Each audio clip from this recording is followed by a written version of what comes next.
right. Hello, everyone. Welcome to our second live stream. Give me a second here. Make sure this is running. Great.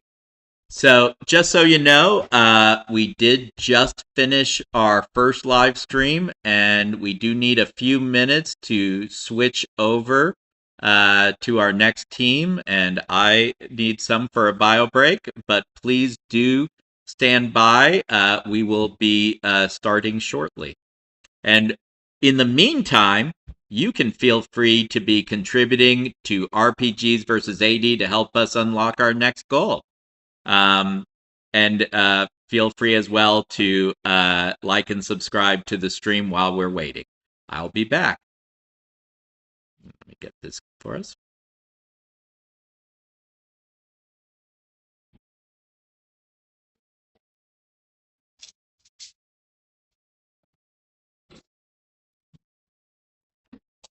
Let's see here.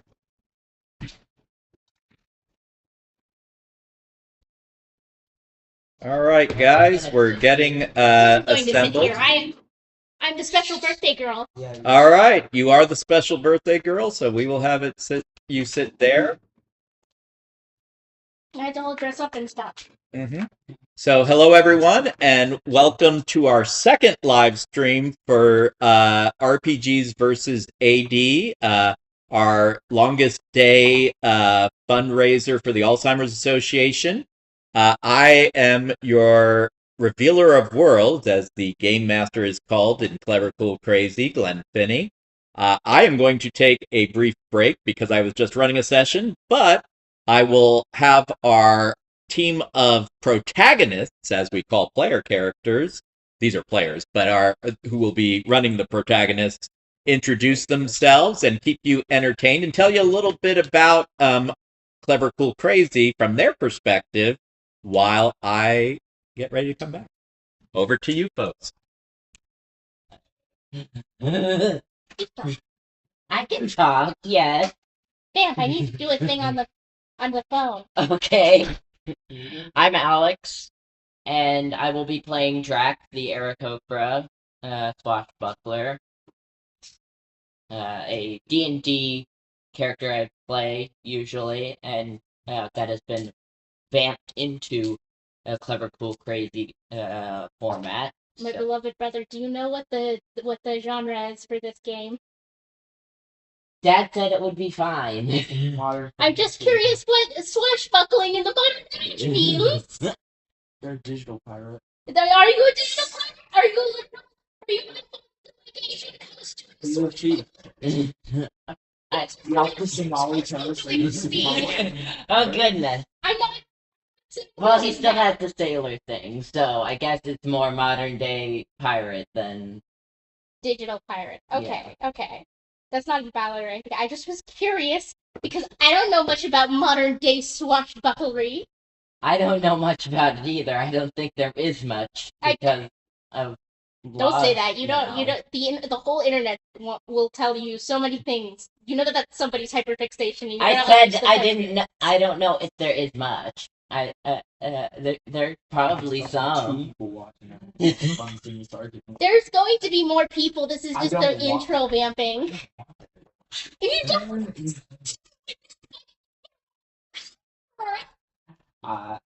Yes.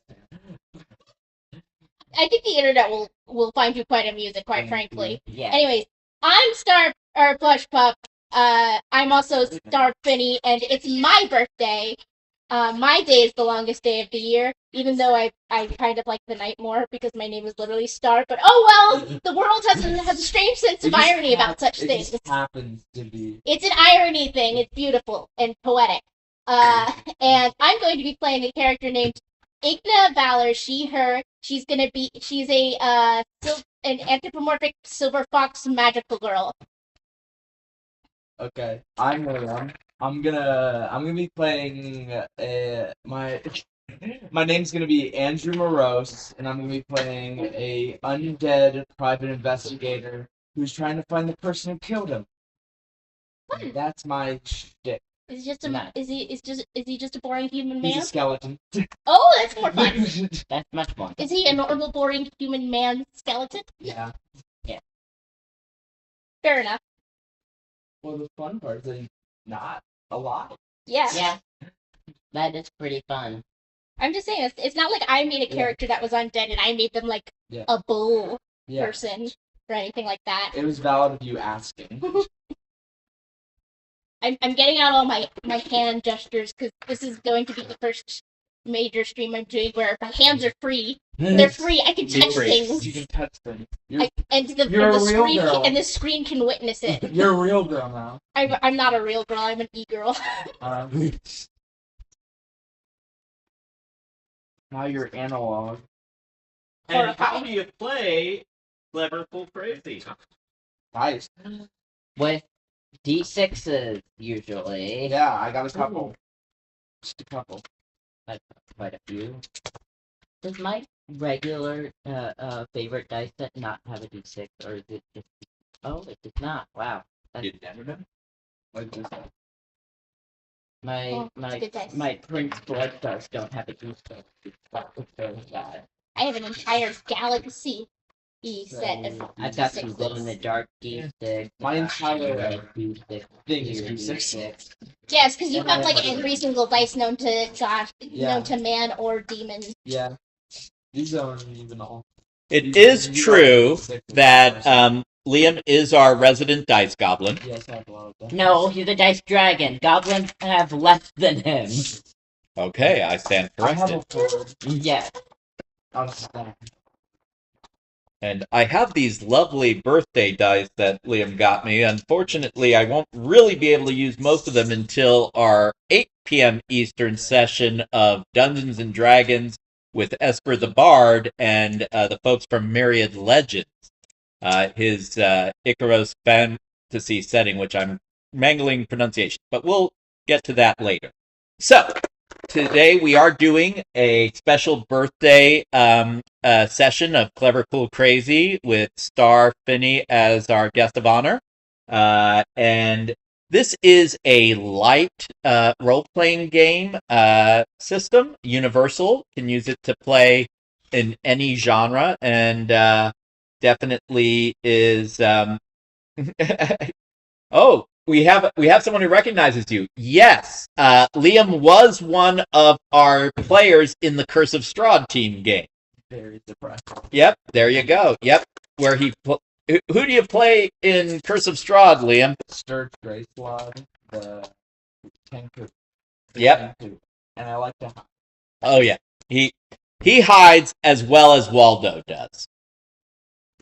Reference to our last live stream. I overheard it. I know all the jokes because I can hear my father always. I have the ears of a dog. I can That- hear him And too. he has You're the not voice- special. Might Here's be the why- voice of a hurricane. Might be why they wear the hat. I have the voice of a hurricane. That's news to me. Anyway, Yeah. but hopefully you'll be able to hear me then. So, anyway, so for Clever Cool Crazy, really there are three main parts of a protagonist or player character that is important to know. The core of every character, and indeed everything you come across in the worlds created with Clever Cool Crazy, are features. And we tend to use as a starting point for base features your name, which serves as your reputation, your individual sort of features, your nature, which, for example, could be that you're an undead skeleton or you're an Aarakocra. You know, it's more your actual nature of your being, like you could be a robot, things like that. The third is your nurture, which is something about your background, your culture, and, you know, your upbringing. You know, like we did one that was like a horror one where Alex was a New York trust fund baby. That was a good one. Yeah.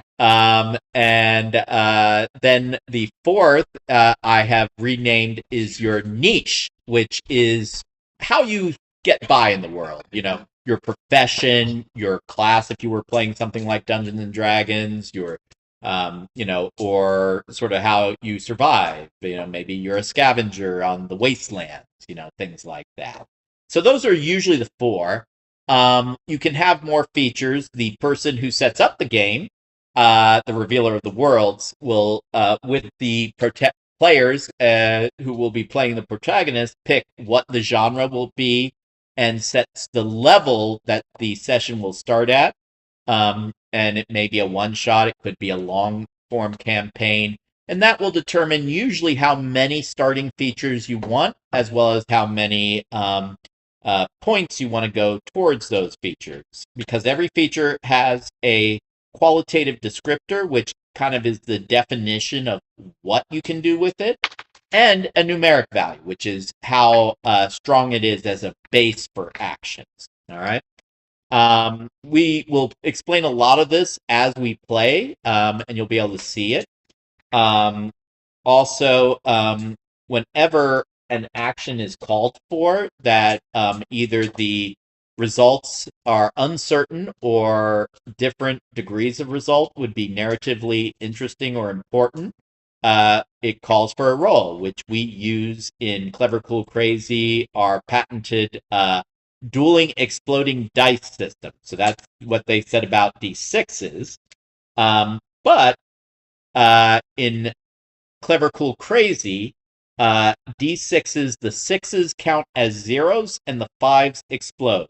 And if you roll more than one die at a time, you keep all fives in the highest. These actually, I've got here some special dice I was able to purchase that actually have zeros, but it's easy enough to just use any D6s you have. So it's very easy to get started and play.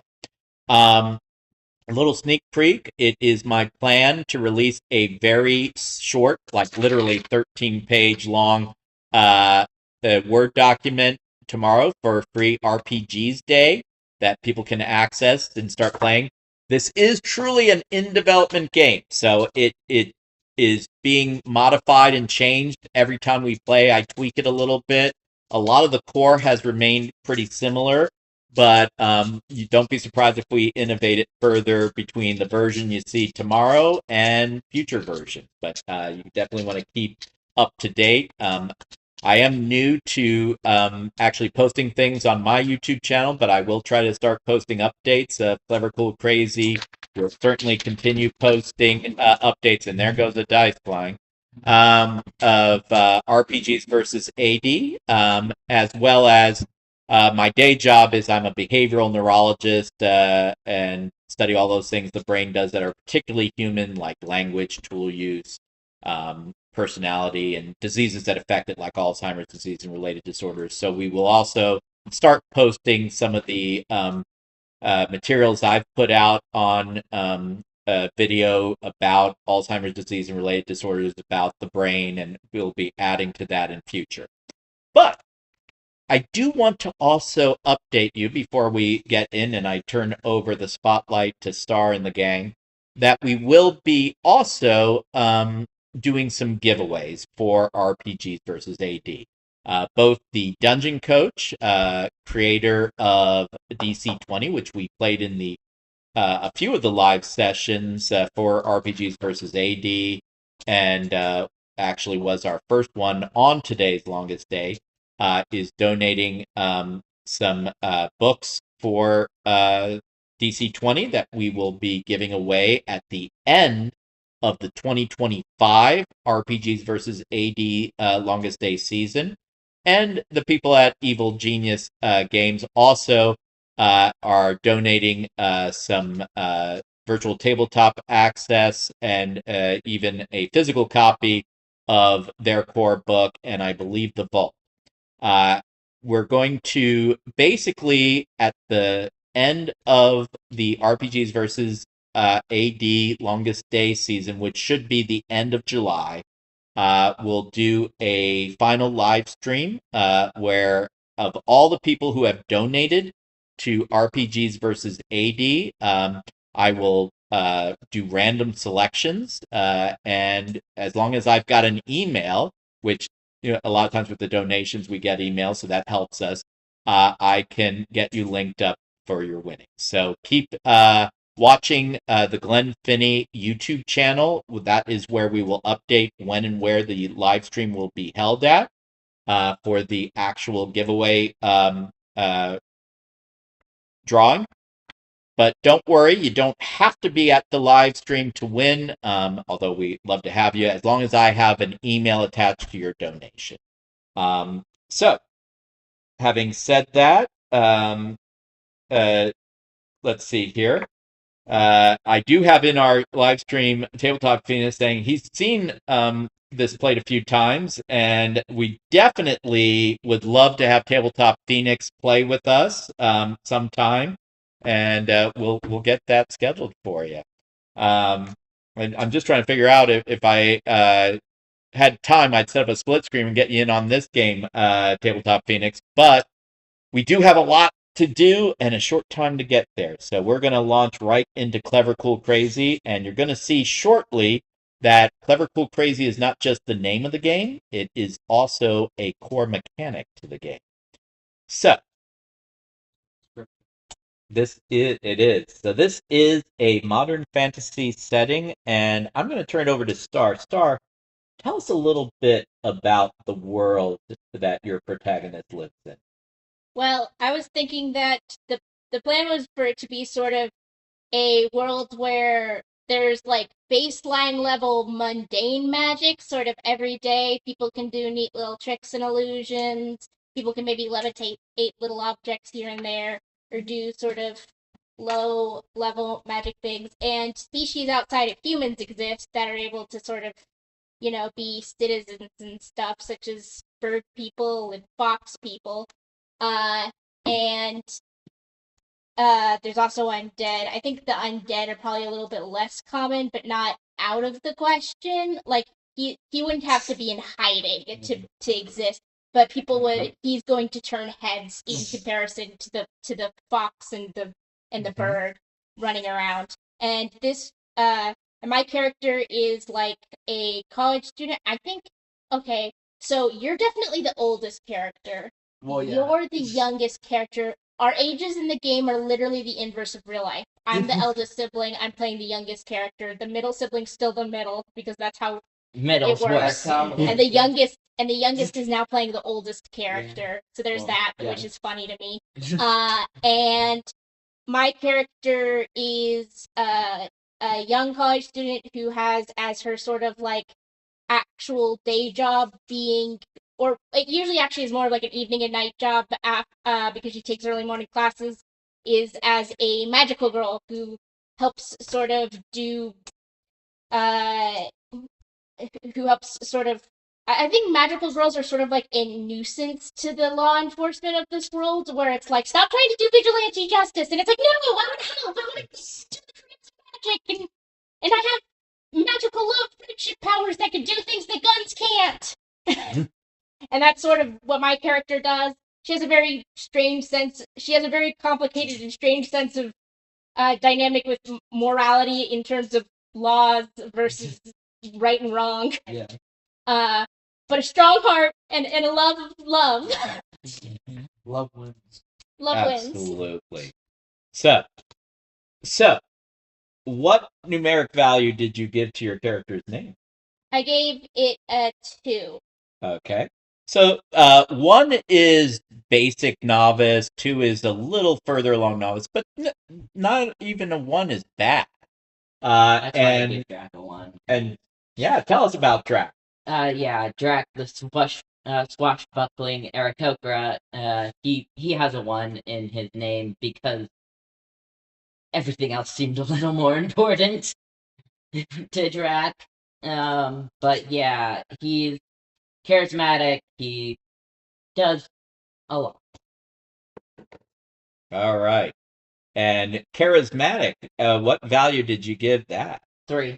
All right. So that's getting a little bit more into the competent level. And how about Andrew Morose?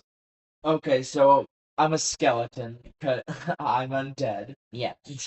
And I was poking around where some people would say I shouldn't have been, and someone killed me, and I'm trying to figure out who that is. I don't like the cops that much because they hid my death because they were working with the guy who killed me. And what I put for my 5 was my niche, which is being a detective. Very good. Yep. All right. So,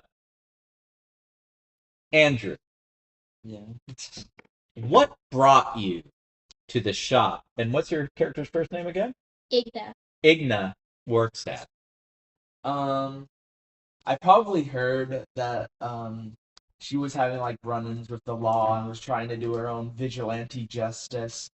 And I was probably like, well, I need help with something that's outside of the law and would require vigilante justice, so might as well see if she'll help me. And how did you respond to that? Well, first off, I tried to be like, there was probably a bit of an awkward first meeting where I was like, move on, spirit, move on.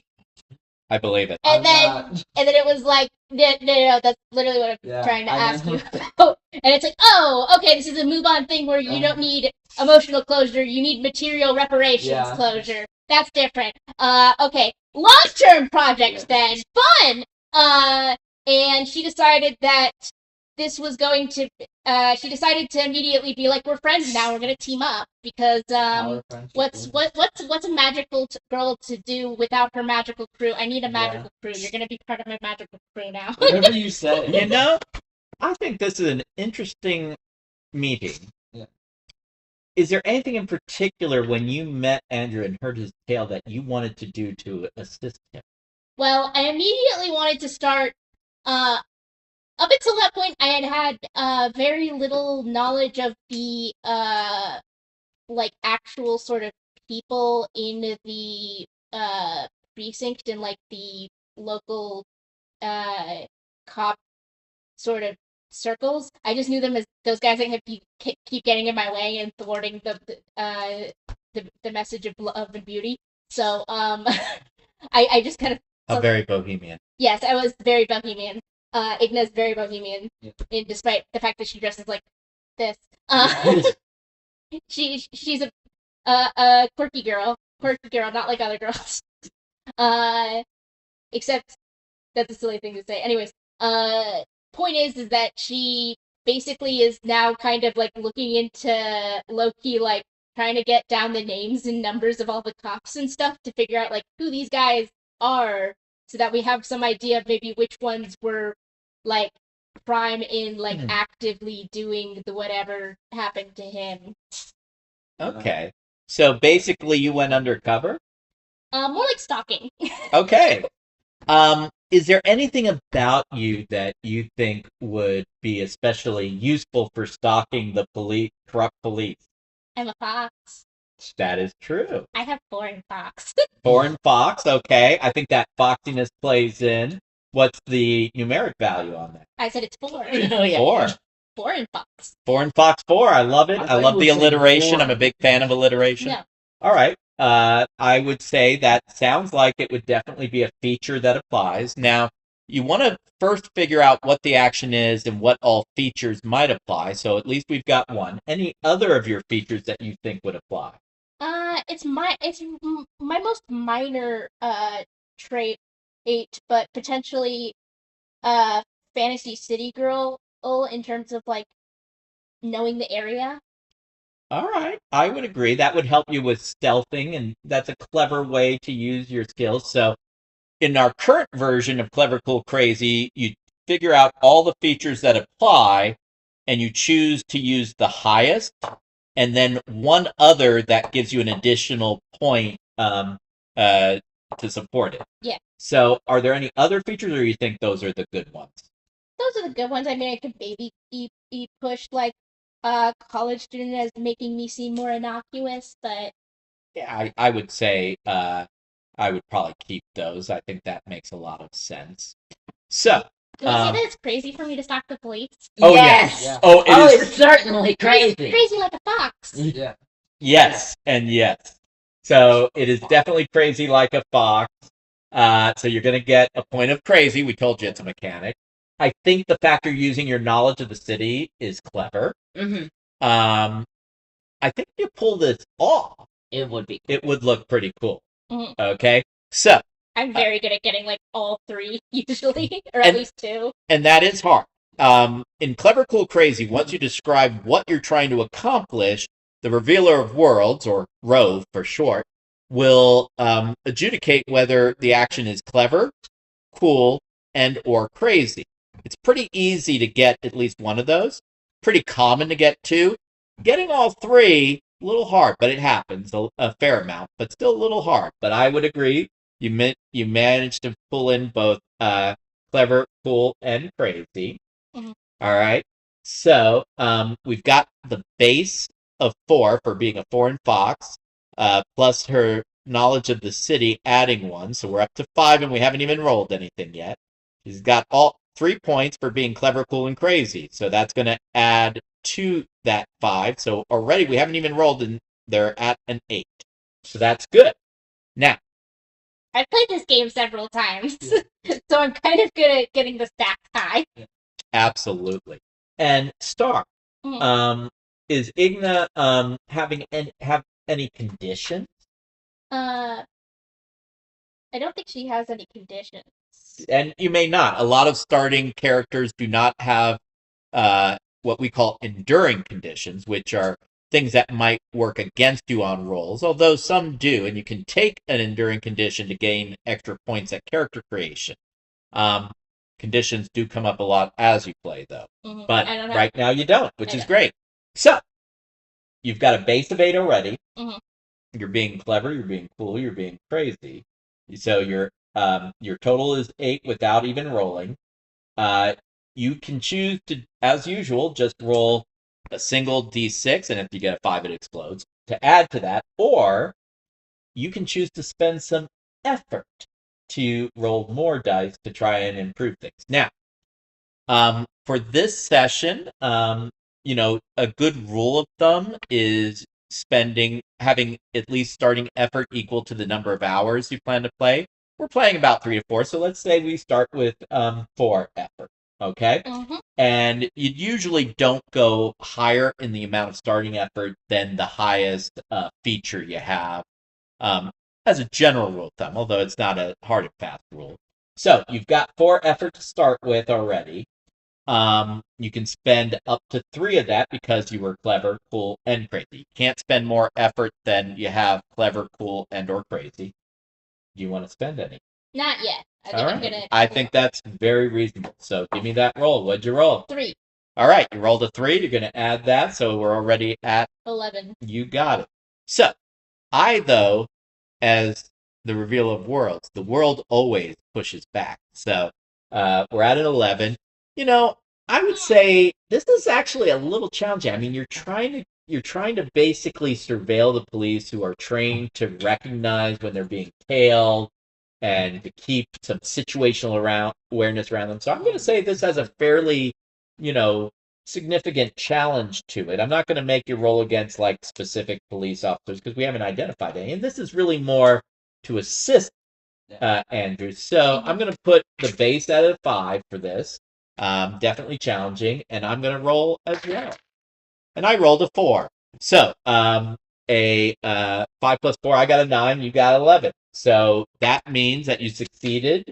It isn't over 5, which it's common to keep it within 5. But that means that you have succeeded. Congratulations. You didn't lose any effort. And I'm going to allow you to create, based off of this, a one-time ephemeral asset that you can give to Andrew for him to use in his investigations.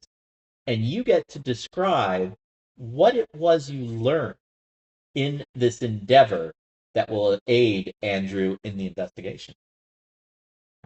Oh, Alex has an idea. That'll help introduce my Go for it. character. Go for it.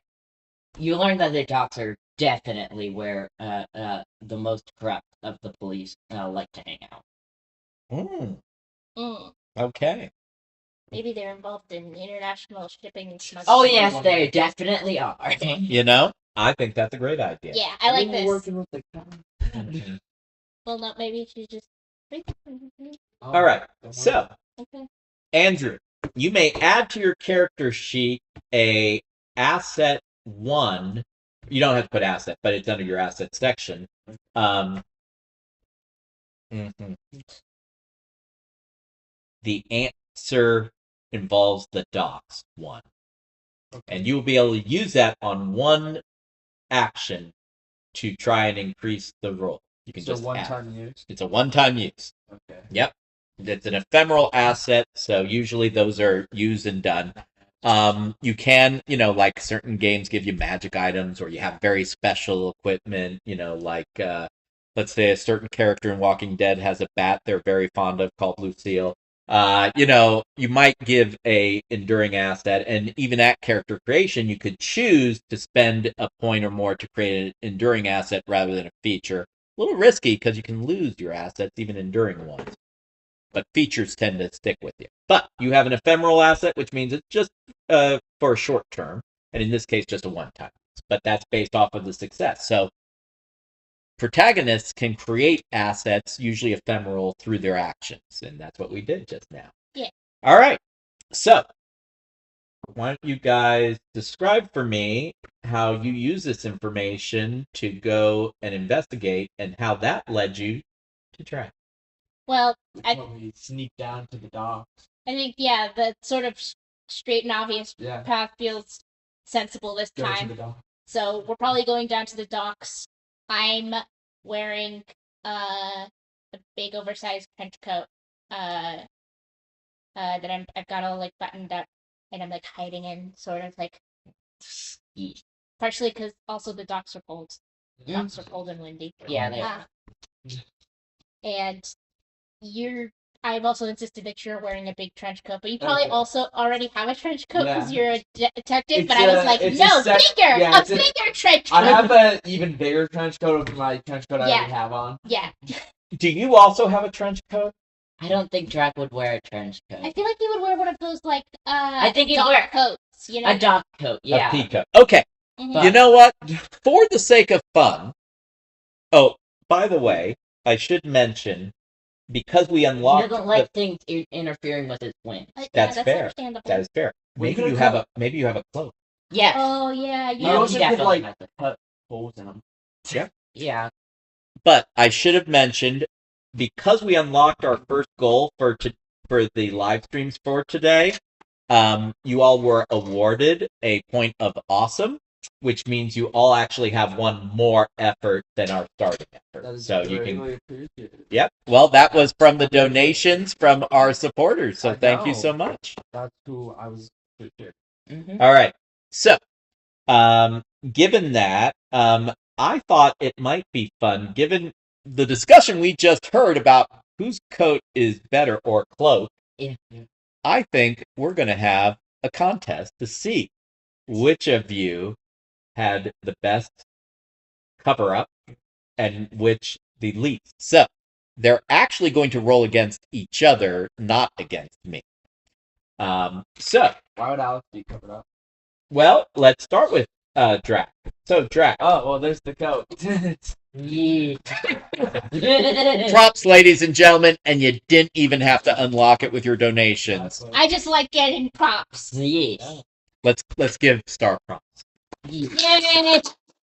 Terribly poorly fitting thing, but that's what she would be wearing. I So thought the point was it's supposed to be poorly fitting. yes. All right.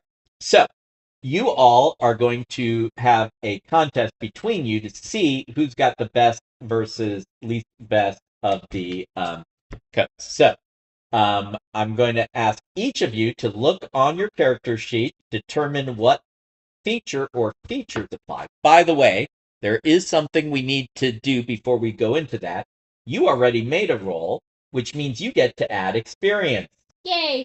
And there's a number of ways that you can do experience in Clever, Cool, Crazy. Wait, can I carry over the experience from the last time I played with you? If it's the same sheet, yes. Yeah, it is. All right. So, you can basically either set a value between 0.1 and 1.0, and that is how much experience units are worth for that session. Usually, the first time you use a feature, you get to add experience points to it. in the form of a decimal usually. If it's 1.0, you just level up, and that's good for one shots usually only. We do have a variant where you can just keep adding experience for every roll.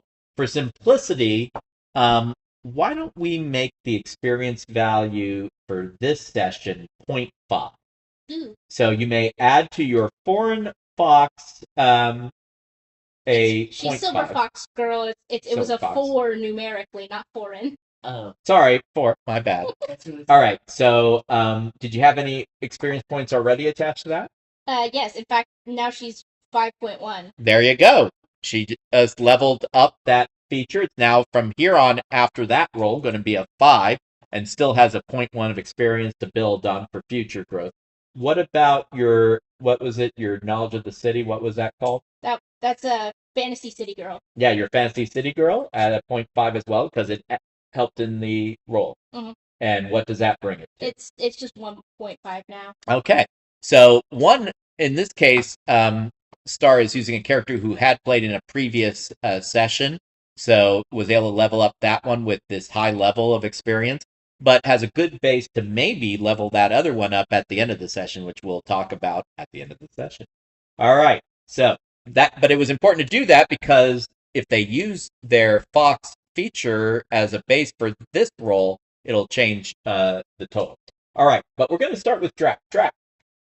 I think either charismatic or swashbuckler would start this.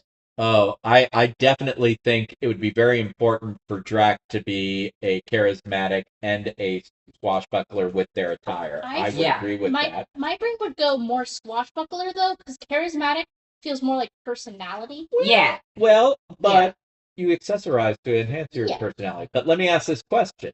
What are the numeric values of those two Swashbuckler features? is 5 and charismatic is 3. So, do swashbuckler. well, yeah, you definitely would use, well, you always take the high, so you would definitely use your swashbuckler, but you could have your charismatic add to it. Do you think there's something else that would be a more appropriate feature as the assistant feature? Like your pirate or sailor? Sailor, maybe, yeah. What's that one? 2. Yeah. You get to choose, though, because I think you can make an argument for all three of those. You're definitely going to use the swashbuckler. The question is, do you want to use to help it the charismatic or the sailor feature? And I think charismatic because he definitely customized his coat. You know what? I'm not going to argue with that. All right, so you're going to have a 6, 5 from being a swashbuckler, and 1 for the assistance from being charismatic. So that's what you're going to do. We'll come back to yours in a second. Let's get the features out of the way. How about you, Star? Magical girl. Okay, and what else? Anything? I was thinking maybe. I mean, I guess I could almost see like college student or Fantasy City Girl, but I'm not super strong on either. Well, I think Fantasy City Girl might work. Let me ask this question. Describe to me why your coat is so good. Well, the big one is because of the magical girl, because magical girls are known for transforming and wearing elaborate disguises. Yeah. And stuff. So like I imagine her literally like doing like a magical girl transformed into like a big pea coat, a big sort of like trench coat thing. Makes sense. And I think maybe I think Fantasy City Girl because she knows the fashions of the area. Yeah, that makes sense to me. So you're mostly magical in your coat, but you pull on that city girl knowledge to add a little extra modern sensibility to it. It sounds like. Yes. Well, I gotta say, I think that sounds very clever and very cool. I don't think it sounds that crazy. No, not. even though it's magical. It makes sense in this world. Mhm. So you can add those two to your roll. Now, you used both of those, so you won't gain any experience. Well, no, magical girl's getting used for the first time. Oh, my apologies. That's right. You used I forgot. So yeah, so that one you get a 0.5. Mhm. The other one you did use before, so it won't. It'll just help the roll. Yeah. All right, and you know how to do the rest, so I'll let you get to rolling. Andrew, while they're working on their roll, by the way, did you want to spend any effort on that? Nah. Nah. Well, I'm a detective, so Makes sense. what are we competing about? Who's got the best coat or cloak? It's Yeah. just Just who for funsies. looks the best. Yeah, it might have some advantage. We'll see. The only other one that I could maybe see is like street smart. Maybe. Tell me about that. Tell me how that informs your coat. I would know like the styles that people wear on the street and how that looks good, how that makes my coat better. All right. I could wear my coat better. I think that's cool. Honestly, I think being a detective wearing a trench is pretty cool. Thank you. And using your knowledge of the Yeah. streets is clever. So I'll give you those Yeah. two as well. And what's the higher of the two? Detective 5. All right, so Detective 5 will be the base, and you'll be able to add 0.5 experience. And what was the other one at? 3. Right, so you're just adding 1, even though it's at Yeah. 3. But you would do a 0.5 with that. So are you spending any effort? No. All right, so and you add your 2, and you know how to do it. Drac, tell us a little bit, because I needed to come back to you. Tell me how you chose your cloak and what it's like. It's tattered, but tastefully. Like at the edges, it's tattered, but not to the point of like disintegration or anything. And it's very custom. It looks like tailored to him. It looks very like he went and got it made for him. Mm-hmm. Like it is not something he picked up off of on a travel. It is something that he went to like a tailor and got custom made. Is for it tastefully distressed, or is it more like well worn? well worn. All right. So given that, A lot of bro. no, I think it makes a lot of sense. I'll give you clever and cool for that. Okay. All right. So you guys know how to do the rolls and the adding, so go for it. And I am going to sit out this one as the row because I don't know that there's a lot of resistance to be had. It's more seeing who's better. I had clever and cool, right? Yep. Okay, yeah.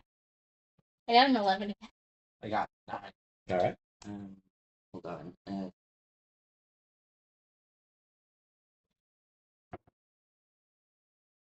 12. What was yours? 11. And 9. All right. So, 9. Andrew, tell us a little bit about how, you pull off the Yeah. look that you are going for, and it's pretty good look. Yeah. But it wasn't quite as good as these two. I think I'm at a disadvantage because I'm wearing 2 trench coats. Yeah. Tell us Yeah. about that. No, let's hear from Andrew. Tell us I'm about that. wearing a trench coat and then I'm wearing a bigger trench coat over it. So that probably doesn't look as good as just wearing one coat. All right, I agree. So, yeah, you can. Do you want to describe what that looks like when you're walking down to the docks? I'll be wearing like my normal trench coat normally, and then I'll have the bigger trench coat over my shoulders, but my arms aren't in it. Mm-hmm. You know what I mean? Yeah. That. All right. Awesome. And Ignat, you look a little better than the skeleton wearing 2 trench coats. And you thought you had this in the bag. Tell us why you thought you had it in the bag, and a little bit, not the whole thing, a little bit how then you saw a dragon. Well, so it's like this tasteful dark navy blue, but it's got kind of like a silky sort of thing to it, but not like sparkly because it's trying to be a little bit more low key. It just looks like it's made out of a very silky material. Yeah. And I thought that I had done a good job of making something that was kind of big and obscured me without making me look like a potato. And it does look good. It's just And I thought that was really good. I think I might have maybe gone a little bit over the top because like the inside of it has kind of like a galaxy sparkly pattern, and I think that might have been a little less discreet than I should have gone with. But it just looks so good like that. It just really looks nice like that. But then I see Drax, and Drax just looks like a pirate. He looks like a modern day sailor man, and Swashbuckler, buccaneer. and he's literally a parrot guy, and it's just a little bit more sailory. Yeah. I look a little bit too like I'm gonna go to like I kind of look like a bit more like I'm supposed to be in like a fancy detective story mixed with a magical girl. Oh, and I'm actually at the docks, and that doesn't look as much like You belong, yeah. like I belong as I He thought. obviously looks like he belongs the most because Yeah. he was already here. I know, right? It's amazing. And where is Galaxy Fox, friend of the channel, when you need her? I know. Well, she showed up for our earlier first live stream. You never know. So, for anyone watching on the live stream, put out the call for Galaxy Fox to show I'm gonna up. hunt you down, and I'm gonna roleplay with you on the live stream someday in Galaxy Fox. I love you. Yep. And Galaxy Fox Star does have her own YouTube channel that she's building for streaming and live play. So, maybe get on. Anyway, but we have a clear winner in the style competition. Drac, I want you to describe how you sort of, you saw these two approaching, and they actually look pretty good. But I want you to describe how it is that you just look a little better in that clothes. I feel like it's his confidence, his Swagger. his swagger, yes. Well, swashbuckling swagger, rather. Yes, his way of walking around the docks, and the way that his feathers are fluffed just right by the cloak coat thing that I am imagining. Yep. And how it just looks good on him. You just can't describe it. It looks so good, and you don't know why. It's almost eldritchly good. Yeah. I also think it just also probably helps that, unlike us who are trying to both look good but also keep a low profile, you don't have that because you're supposed to be. You're just chilling. You heard it here first, folks. Now, what I am going to do, the Reveal of Worlds in a challenge like that can award whatever they think is appropriate to the situation. It might just be an advantage in the game or some other, narrative hook. But I think, given that we kind of added this on and we're having fun, I'm going to give Drac a ephemeral asset, and it is great first impression cloak 1. Okay. So you will be able to one time be able to use this asset in a situation where it's appropriate, and you can always argue for why it's appropriate, to add to the roll one time because you're dazzling them with this cloak. Okay. All right. So you see Drac. So what happened? Yeah, tell us. I kind of wait until like they're, I don't know, on a smoke break or something. A vape break. You seem like a vapor. Vape. Yeah. Out of character, my kids aren't. None of us were boring. Yeah. We don't do any drugs other than the prescribed. Exactly. And then at least that they don't tell me. No, we don't. Anyways, and I just sort of grab I tug you into slightly more shadowy area of the smoke break area, and I'm just hey. Hello. So, I heard through the grapevine. I'm just sort of standing behind her looking at it. You're more deeply in shadows because it's a little bit more jarring to see an undead. Yeah. And I'm like, I heard from through the grapevine that you know things about stuff the cops do. Yeah. I'm not quite sure where this conversation is going, but yes. Well, we're very interested in acquiring details about that information. Well, I know who certainly helps the smugglers. Are you supposed to just...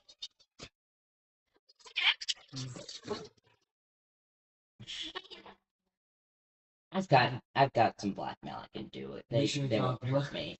Oh, that's good. That's convenient for us. But You're in luck. We're like cool with it. We're not like here to bust you. okay, good. We're not with them. I wouldn't think so, but yeah, you never know. But I don't know what you're asking. Like, yes, I know about who helps the smugglers get their supplies in and out, but I don't know any other corruption. Okay, so real quick out of character, Yeah. I would have asked you already about like Yeah. what you remember from your previous life and details Yeah. and stuff. I would have already like asked you like stuff Yeah. like what things you were investigating before You know what? when you got hurt. Let's have a flashback. Flashback. Yes, we stole that from Wayne's World. I've never seen that show, so I don't know. Yeah. Anyways. I did. I gave it to Yeah. Yeah, probably. Anyways, so what exactly do you remember happening before you got gone? Okay, so I was a detective. I was working with the police force, and I was investigating murders. When? When I was alive. Okay, like how long ago is that? Are you ancient? No, it was like a couple months ago. Months ago? Yeah. How are you a skeleton? Oh. I don't know. That's the only part of him that stayed alive, I guess. Do you remember where you came back to awareness as one who had passed? I was in a pile of bodies. Oh. Were the other bodies fleshy? No, not most of them. Some. I was specifically investigating a murder involved in organized crime. Okay. What kind of organized crime? Like the mob, mafia, cartel. So, some smuggling. Yeah, some smuggling, some drugs, some murder. Was it like... Do you remember where was this conspicuous pile of bones and bodies? It was all a blur, really. I just sort of crawled out of it, and I scared someone near to death, and I scrambled together some clothes, and I just... What's the first area you remember being in? The town center. The city center, whatever. You know, I think where he was underneath the city center. Maybe. and I think the bodies were in the process of being Cremated? no, I actually think someone had poured lime over them Oh, okay. I was to wondering start if it was eating that. away the flesh. I was Yeah. very dazed. That was when my I second woke up. guess. Yeah, It that was was a gonna good be guess. chemical stuff. Yeah. Mm-hmm. So, it's Andrew, very- do you have any idea what brought you back? No, I have no clue. Alright, so back. Back I think into that's the the present. Okay, so we're looking into connections between specifically the police and like smuggling illegal things. Alright. And like the ones that would be doing potentially like murder to cover that up. Yeah. I think I know a few people that fit that bill. You do? Yeah. Could you elaborate a little for me? Well, there's... What was his I name? pull you out of the shadows. I'm like, we're looking for his murder. Hi. We're looking for his murder. Okay. He looks a little frazzled seeing you, but not Yeah, I would Not- imagine. completely. So now you know we're Yeah. definitely not with the cop, we're with the Yeah. person that got killed by a cop. Yeah. So Okay, yeah. we're on the same team. Yeah. I just keep forgetting his last name. Officer Joan. No, Joan. That's the hard part about remembering. Everyone wants to add the Z. Yeah. What about Officer Jones? Is that their last name? Yeah, Okay. Officer Jones. He's deep in there. Really? He knows. He's basically a double agent at this point. A double agent? What do you mean? He's basically the one that keeps the corruption under wraps. He's the Like one he who was helps. trying to investigate the corruption. I joined the corruptors. Yeah, I feel like that would kind of be a double agent. I guess. yeah. He was trying to undo the corruption, but then hence became corrupt. Okay. You know what? I want Andrew to Yeah. do a role. And basically, it's to see if you can recall from your former life any knowledge about Officer Jones. Okay. So, you walk us through it. I'm not sure what I'd be able to use. Investigator, obviously. Detective, I guess. Yeah. I don't know. Undead. I was about to say I don't know if I can use undead. It's an interesting question. Tell me how you would use undead. Well, It's I remembering feel his like previous life. I'd be remembering my previous life. It's probably very traumatic for me to be killed. All right. Yeah, so it made an impression, I guess. Yeah. And I will say, remember, in game mastering in general, but especially as a revealer of worlds, say yes when you can. So yes. Okay. So, detective's the highest Mhm. at 5. Okay. So I would say using your undead, like, that trauma of death to try and jog your memory, I think that's clever. It's a little cool. I do. I think it's clever and cool. I don't know that it's crazy, It's not honestly. crazy. Yep. All right. Okay. Are you going to spend any effort on this? No. All right. Oh, I got 5. That means I roll again. Yeah. We got an exploding 5. Okay, and 2. So 7 to whatever your base Okay. was. Plus another 5 because of Spot. detective. Yeah, and plus 1. And And then plus 2 from clever and cool. yeah. So 7 plus 8, which is 15. All right. So that's pretty good. But he's still trying to fight against, them hiding. And, he's kind of lost his brain. So I have to roll against you. You're at what? 15. At 15. Remember. I think Got a great memory. I feel like this is kind of a challenge here. I'm going to put it at, I'm still feeling a 5 as the resistance to this. And I only rolled a 1. So you, Crystal clear. yeah, Photographic memory. yeah, no, you definitely did. So I could give him an asset for this, but instead I'm going to let him take some narrative control. Okay. Tell us what you remember about Officer Joan and your death.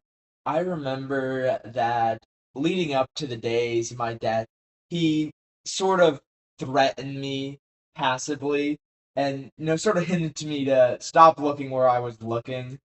And that's and that I remember him being shady, and that's basically what I remember. All right, very good, very good. All right, do you share that with the group? Yes, I do. Yeah, sounds like he's a prime suspect. Yeah. You don't actually remember doing anything though? No, I don't remember who did it. That is the core mystery. Yeah. They were covered up. Okay. Do you actually remember like how it happened then though at least? Yeah, they shot me multiple times. Oh, Makes sense. yeah. That's why I said the police covered it up. I knew because they ruled my death as suicide, and I don't know how that would work. Well, you He could've shot shot me in the yourself. head multiple times. He shot me in the head multiple times. Yeah. So, what you found out when you came back, you found your obituary. Yeah. And it actually claimed that you committed suicide by jumping Yeah. off the bridge and your body was not Yeah. found. Mm. Yeah. Okay, that checked out. That definitely did not happen. So okay. Yeah, what is your next plan of action? we gotta get. Well, I mean, maybe we should try and reveal the dead bodies under the. That would be an Find out. approach. that's an approach, but I think we need to get Joan alone and figure out if he's behind this. That's definitely another approach. And I think I can do that. You think you can do that? Well, Drac is very charismatic. What? And also, I know I have a few ex-crewmates who've gone down the smuggling path. But you also were a smuggler. No, I swashbuckle and keep things out of the city. What does swashbuckling mean? I don't know. You should just be like, it's an insider, everyone get it. Yeah. The secret thing.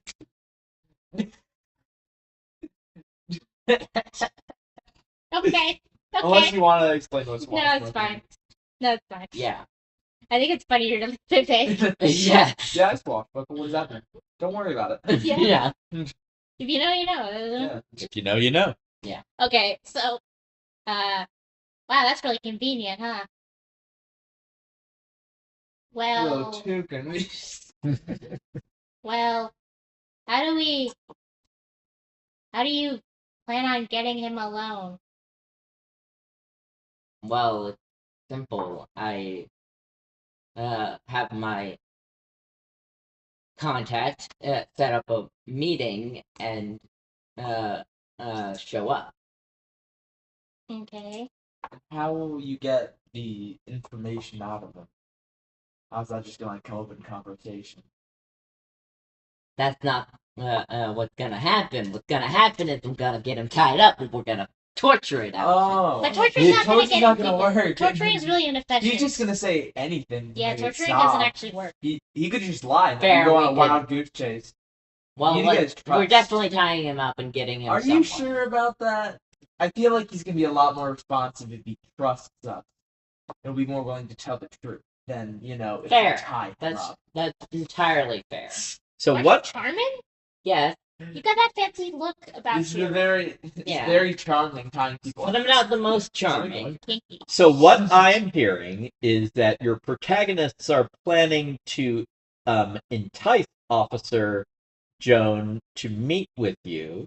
You're gonna start at least by trying to be charming and deceptive, see what you can get out, but maybe there's a backup plan of like tying up. Yeah. Yeah, I think if we tie him up, then we just are planning on tying him up to then, like break into his house and steal documents. We or can do that other- as well. other Yeah. things. I don't think if we're tying him up, I Yeah. don't think we're torturing anything out of him. That no. doesn't work. And much like another Shoot, role-playing that game, makes Blades in the Dark, you don't have to have all the details figured out. Yeah. But it sounds like you got at least the nugget out of a plan. Mm-hmm. Yeah. Yeah. All right. So, We'll burn that bridge when we get to it. Yeah. all right, Drac, where does Officer Joan agree to meet? I've commandeered my friend's ship. Okay, so you're going by ship? Yeah. All right. Be loud.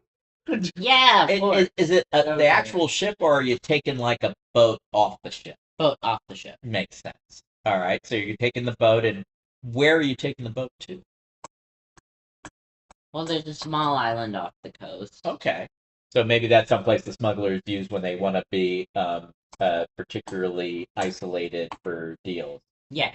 That makes sense. All right, so you all are taking a boat to the island. And anything else in particular you guys are doing to prepare for this rendezvous? I'm not going to. I'm not going to go on a boat to it. I'm gonna magical girl fly there. Okay. And I'm flying along side and giving him pointers on how to use the boat. Okay. Just out of curiosity, is there a reason you're flying rather than taking the boat? I wanted to. Well, I was actually planning on doing it not Horse with wreckers. you guys around, so that I could then go hide ahead of time. I was thinking that like, Okay.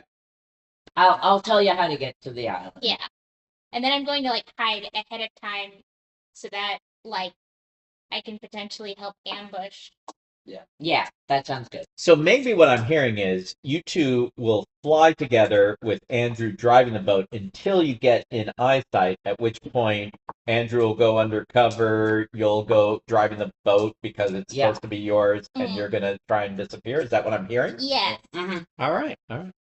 Very good. And I think it might be important to see how well you pull this off. All Are you right. sure you don't want to be driving the boat? I'll. I'm not a. I'm giving you pointers and helping So you. you're gonna assist me. I'm assisting you. Are Yeah. you sure I think that part already we've earned some crazy for Andrew and Drac. I want you to learn, my man. I don't know how much longer I'm gonna be alive for. I don't know how this whole undead thing works. If I kill him, I can. You don't? All right. So you both are gonna get awarded crazy. Yay. So swashbuckler. I think trying to hide ahead of time is clever. I think the fact you're flying to do it is cool. Mhm. So you've got clever and cool. You guys are definitely crazy. I don't know if there's much that's cool or clever about your part of the plan.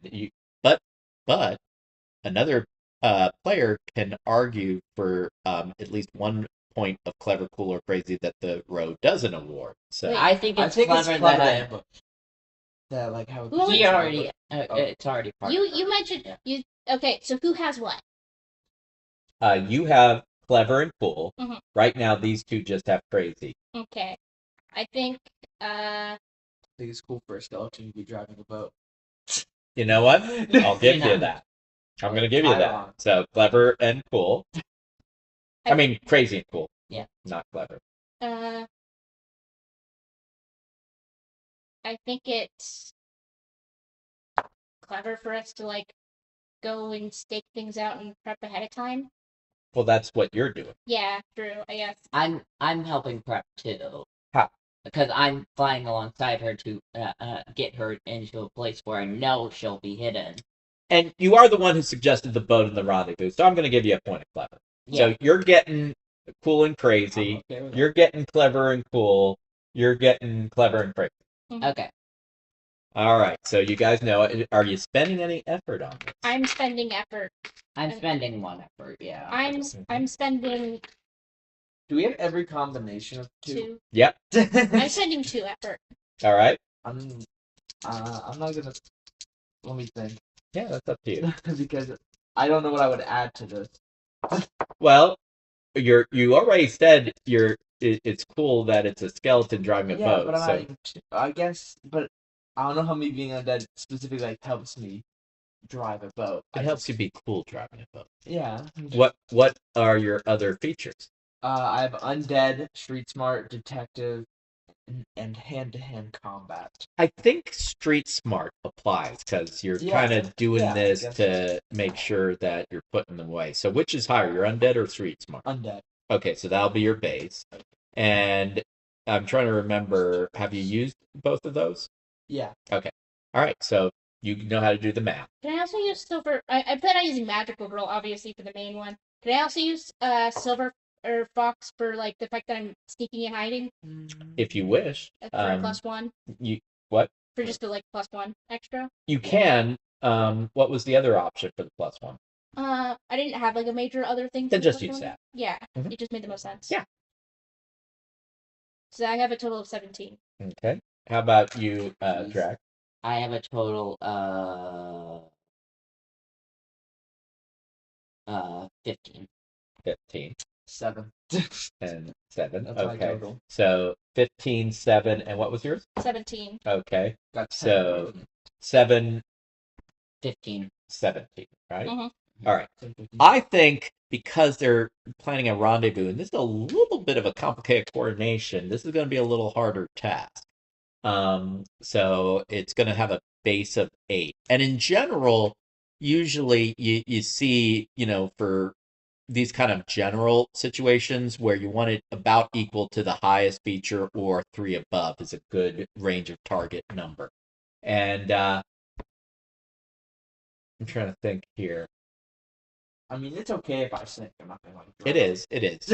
Because Yeah. I just, like, don't walk on think the that bottom. this is a task that would have a lot. I think it's a bit harrowing for Draft Precinct because it's his friend's vote.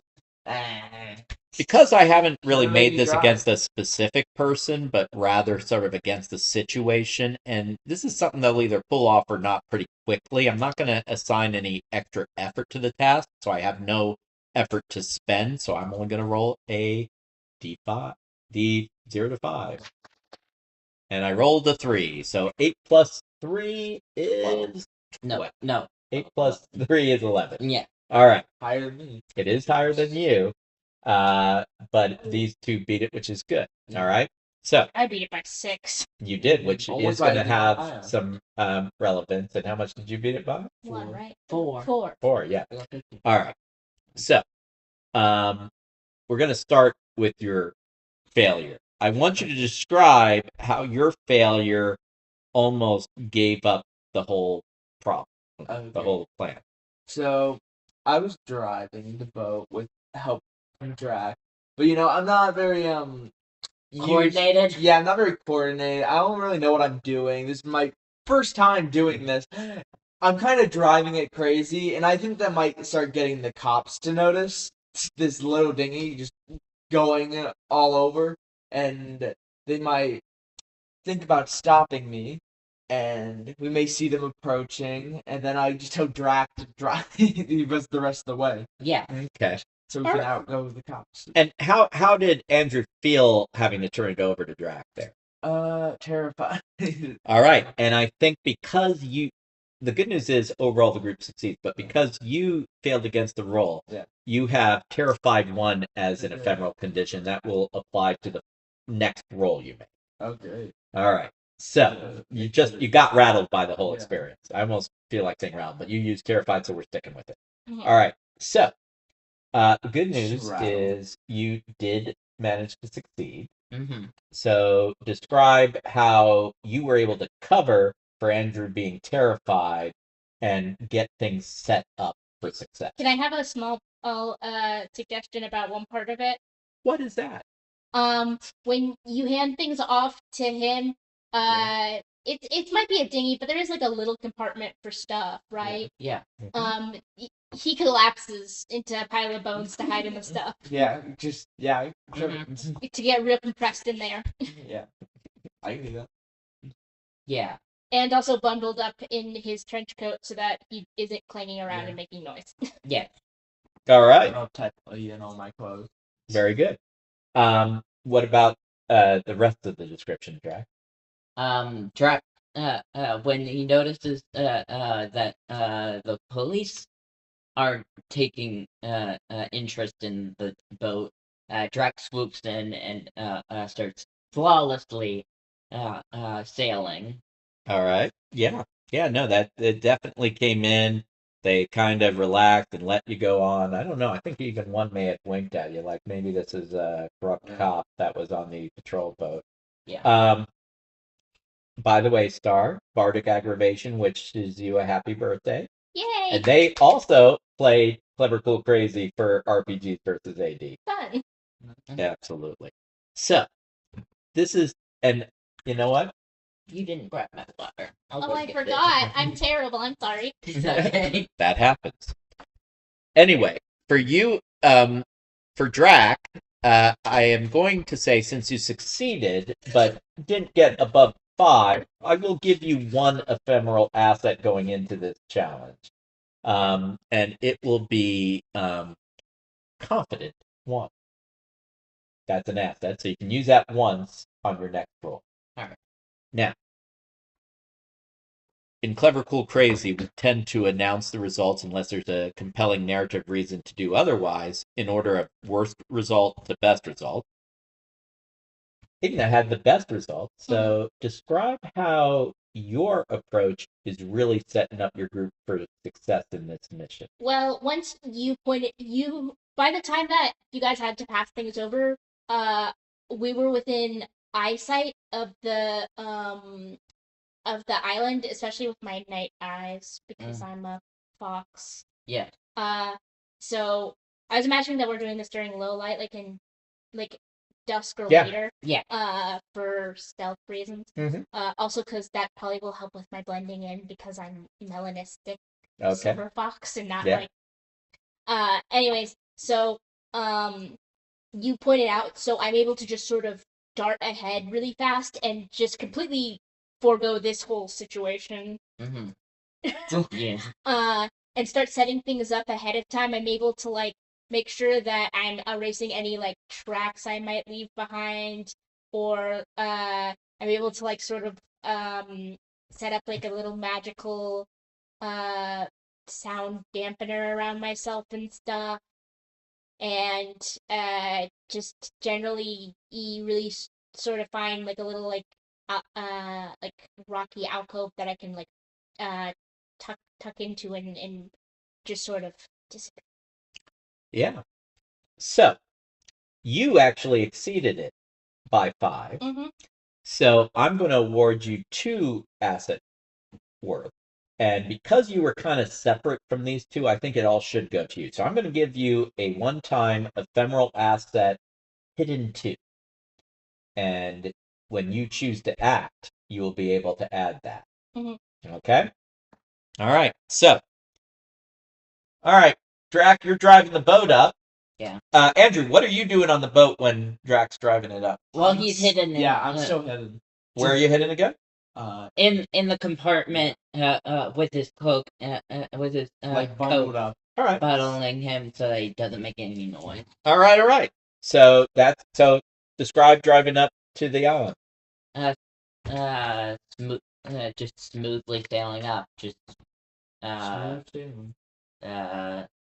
quickly docking and making sure the boat is as secure as possible, and before walking to the meetup place. Mm-hmm. Yeah. Very good. And Andrew, what do you do as Drac starts walking up to the meeting place? Should I follow somewhere? No, Or I do I think just stay on the boat? I think you should stay on the boat, but uncollapse and get out of the bar.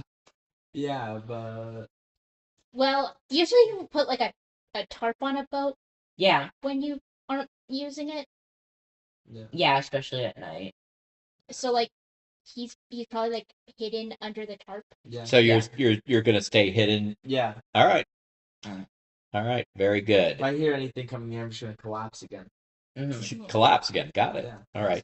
So maybe they'll mistake you for Yeah, so they literally just think pile I'm of bones. bones. Yeah. All right. And they think, oh, what are they doing? I will keep that in Are mind. there human skeletons? All right. So Drac, you go up. You see come out of a camouflage shack. From the air, you can't sight it usually. Officer Joan, and he's got with him 2 thuggy looking guys. They look tough, shifty. So, Drac, you don't usually deal directly with me. I've heard about you from the others. What's going on? You trying to dip your beak a little bit into the business? Not necessarily, but I did specify come alone. This is my alone. You telling me you don't have anyone backing you up? Does it look like I've got anyone backing me up? He looks around and smiles. No, it doesn't. So, maybe you tell me why we're really here. I was looking at the old obituaries for a while, and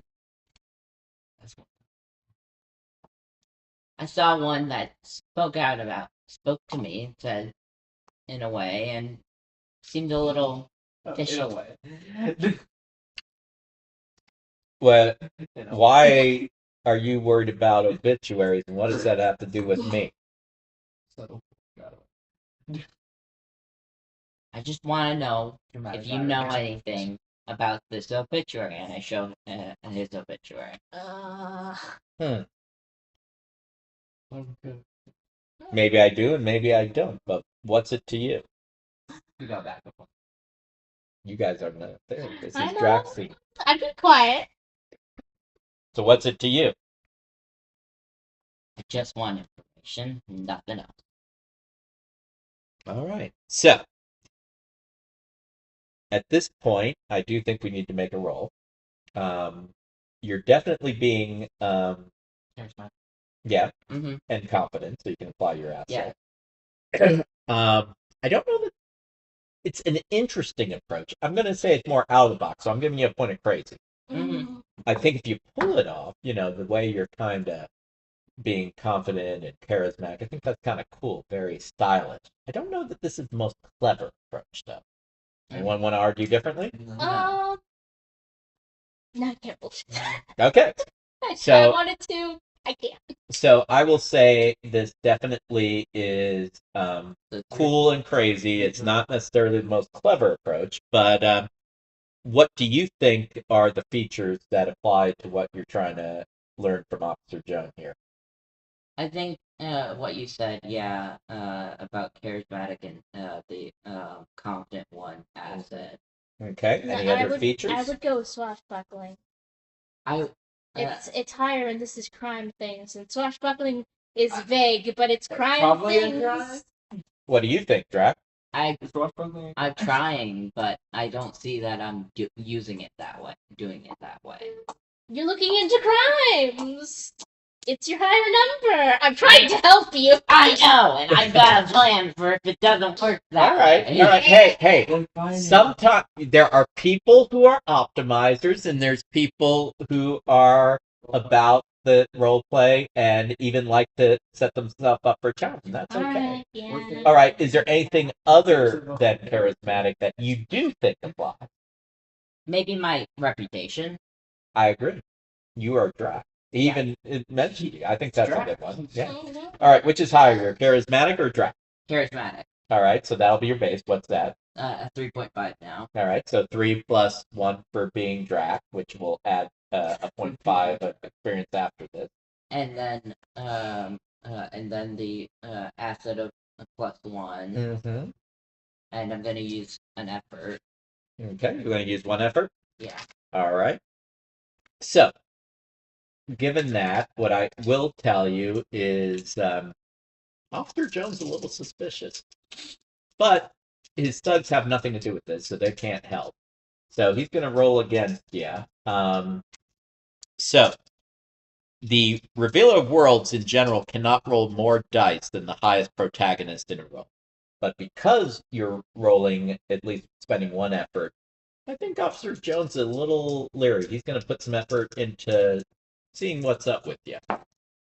Darn. I got a 6. Dang.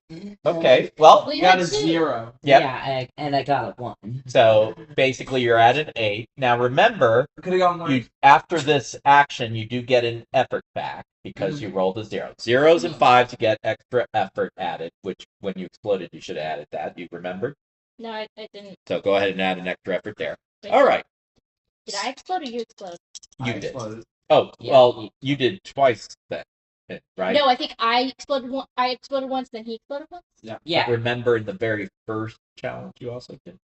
Or like when you were doing the asset? Or No, I didn't. okay, then just add 1 to your effort.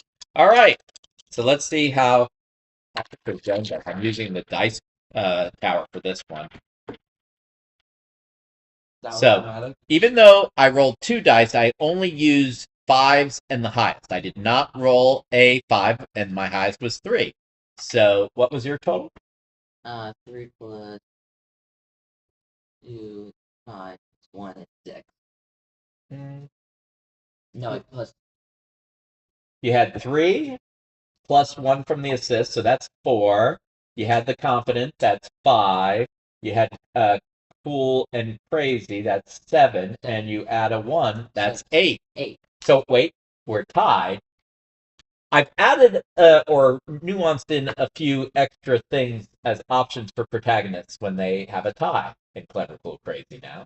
So I do think we need to break this tie, but you might decide otherwise, but let's think about it. So one thing you could do is you could choose to fail and get an extra ephemeral asset that you could use on the next roll. You could choose to make a devil's bargain and succeed, but gain a condition in the doing of it. Or we can do my favorite, the roll off. And we could roll off to see what happens. I think roll off. All right, roll off it is. 1 die. Yep, 1 die. I got it. I got a 3. By the way it works now, for any one action, you only regain 1 effort if you roll a 0 or a 5 during the action. It doesn't stack, just to keep the inflation down. All right, so you rolled a 0, I rolled a 3. All right, so he's like, well, Drac, just want to know, are you with the cop? Why would I be with them? Are you wired? No. He starts telling the two guys, search Drac. Are you going to let them? Yeah, obviously. All right. So, Now, because Drac failed the roll-off, I could give Drac an ephemeral condition, and I think I will. Mhm. And it is suspected 1. So anytime you're trying to, persuade them, that will work against you. You said ephemeral? Ephemeral, which means it's only lasts for a short period. Oh, okay. I thought it was like a one-time use, not short. I wasn't sure how. In this For case, assets, it would be a one-time use, but for conditions / challenges, it would be a short term. yeah. Okay. So, and it can sometimes, depending on the situation, be 1 time or short time. In this case, I think it's going to be short time until we finish out this scene. Okay, yeah, makes sense. All right. So they search you. What do they find on? They find nothing. They find a few out of place feathers at most. I mean, yeah, all the stuff that's we're the Really wire, contraband. and they're not looking at us. Mm-hmm. Yeah. Andrew, Yeah. what are you doing during all this? I'm chilling on the boat. I don't know what's happening. How about you? I'm I think we're in earshot of the book, but not Yeah, they are. How loud will it be? not too that loud. loud. What is Igna doing?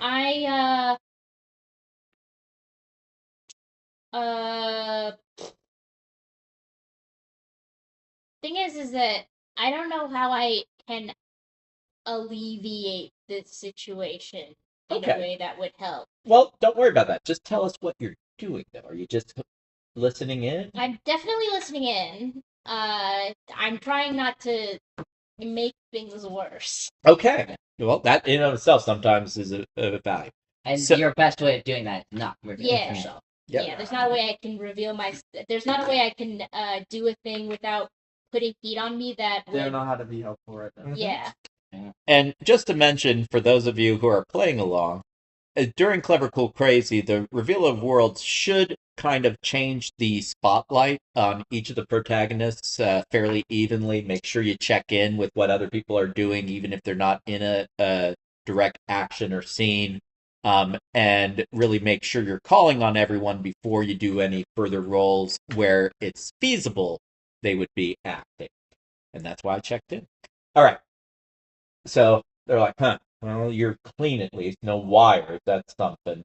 And it doesn't look like you brought any trouble with you. Yeah. But you did bring a boat. Guys, search the boat. Oh. Wait. Drac, your response? If you search that boat, you might find some evidence that I could bring out, and you wouldn't like. You see Officer Joan touch a bulge at his hip. Is that Why don't you happening? Why don't you say yes? Or Well- say that he has a magical sword. For effect. Okay. It had an effect. What kind of evidence? A body. Whose body? Well, whose obituary did I just show you? So, what are you playing at, Drac? I'm just trying to help a friend out, and I want to figure out what happened. What friend? I don't need to tell you that. Oh, I think right now you do need that. And he actually then pulls out a revolver from his side. I think you need to tell me what friend right now. More recent one. Keep going. The man himself. What man himself? The skeleton that the skeleton of the person you killed. So you knew that low life detective. Wow. Not until today. Shut up! Do you actually say that? If you want to shut it, have to. Do you actually say that? No. No, Okay. of course not. All right. So, not until today. A friend of yours that you made today who is a body that the police couldn't find, but you have. What do you want? One answer. Who did it? Why? You gonna turn him in? No. What are you gonna do? They're gonna have to speak to the man himself. With that, the thugs pull their guns. Go search that boat. Okay, keeps it hanging on you. I'm Yeah. doing a thing. Yeah. Okay, so I'm going. I'm just sort of shooting. I'm just going to basically create a magical force field around The vote. the boat and Drac, because I kind of imagined it being like they were kind of hanging out near, like slightly out of the camouflage shed, and then like Drax is hovering near his boat, and they're kind of got like a couple feet between them or something. No, I would imagine Drac was on the ground. Well, no, off the I mean boat. not on the boat, but next to the boat. But they're close to the boat. Yeah. Close to the boat, but not super close. Yeah, and like I figured that what I'm saying is I can imagine that I can create a bubble that has him and the boat. Yeah. And I not think- them. Okay, so you were trying to create a bubble, and what is the purpose of this bubble? It's supposed to be a defensive magic bubble All right. that can make puny little guns look like nothing. All right. That Because is it's magical. so yeah, you were trying to shield them. We're going to come back to that. All right. So Andrew, Yeah. you're hearing this, and you can clearly hear this part of it. Yeah. Are you doing anything? Do I hear what the bubble as well? No. Okay. Well, I feel like my best bet's just to stay in the boat. So you're going to just try and stay. Yeah, hidden. because I would have a plan if they did check. Okay. What's your plan? I would pretend to be Bones. Mm-hmm. Probably like punch them. Okay. So And then- play dead and then yeah. sucker punch them, and and then try to flip the boat over and go underwater. Okay. Because they probably can't follow me, All right. and I don't need to breathe. We're going to keep that in mind. All right, Drac, what are you doing when all this is starting to go down? I'm gonna try and get the gun out of Joan's hand. Okay, so you're going to try and get the gun out of Joan's hand. All right. So, we can have protagonists in a scene doing different things with different goals, and the roles, including the antagonists, which are the non-player characters they're against, plus their roles will determine how things come out. All right, so I want you all thinking about what you're doing and what features apply. Swashbuckler for me, Mm-hmm. and Eric Hook for maybe, because I could be using I could be flying up and doing it. Okay, that's fair. I will tell you, both of your conditions are going to apply to this Okay. because Officer Jones is already suspicious of you, Yeah. and you're Right. terrified Yeah. already. So that will apply. So you'll reduce by Should we one need to- unless you Okay. spend effort to negate that. And if you want to roll additional dice, you have to negate the condition before you. I want to use my 2 hidden. All right. Tell me how that impacts you doing this defensive shield. It makes my defensive shield more unexpected. Okay, go on. Basically, no one knows where I am. The only ones that even know I exist at all right now are those two, and they don't know where I am or what I'm doing. And that may allow you to pick your timing just right to make sure you get these two in the shield without any of that. Yeah. All right. I think that's fair. So that is yes, like a +2, that will be a +2. and I'm also using 2 effort. Okay. and well, I haven't awarded yet your clever, cool, crazy, so you can't say how much effort. Okay, right. I forgot All about right, that. what features though?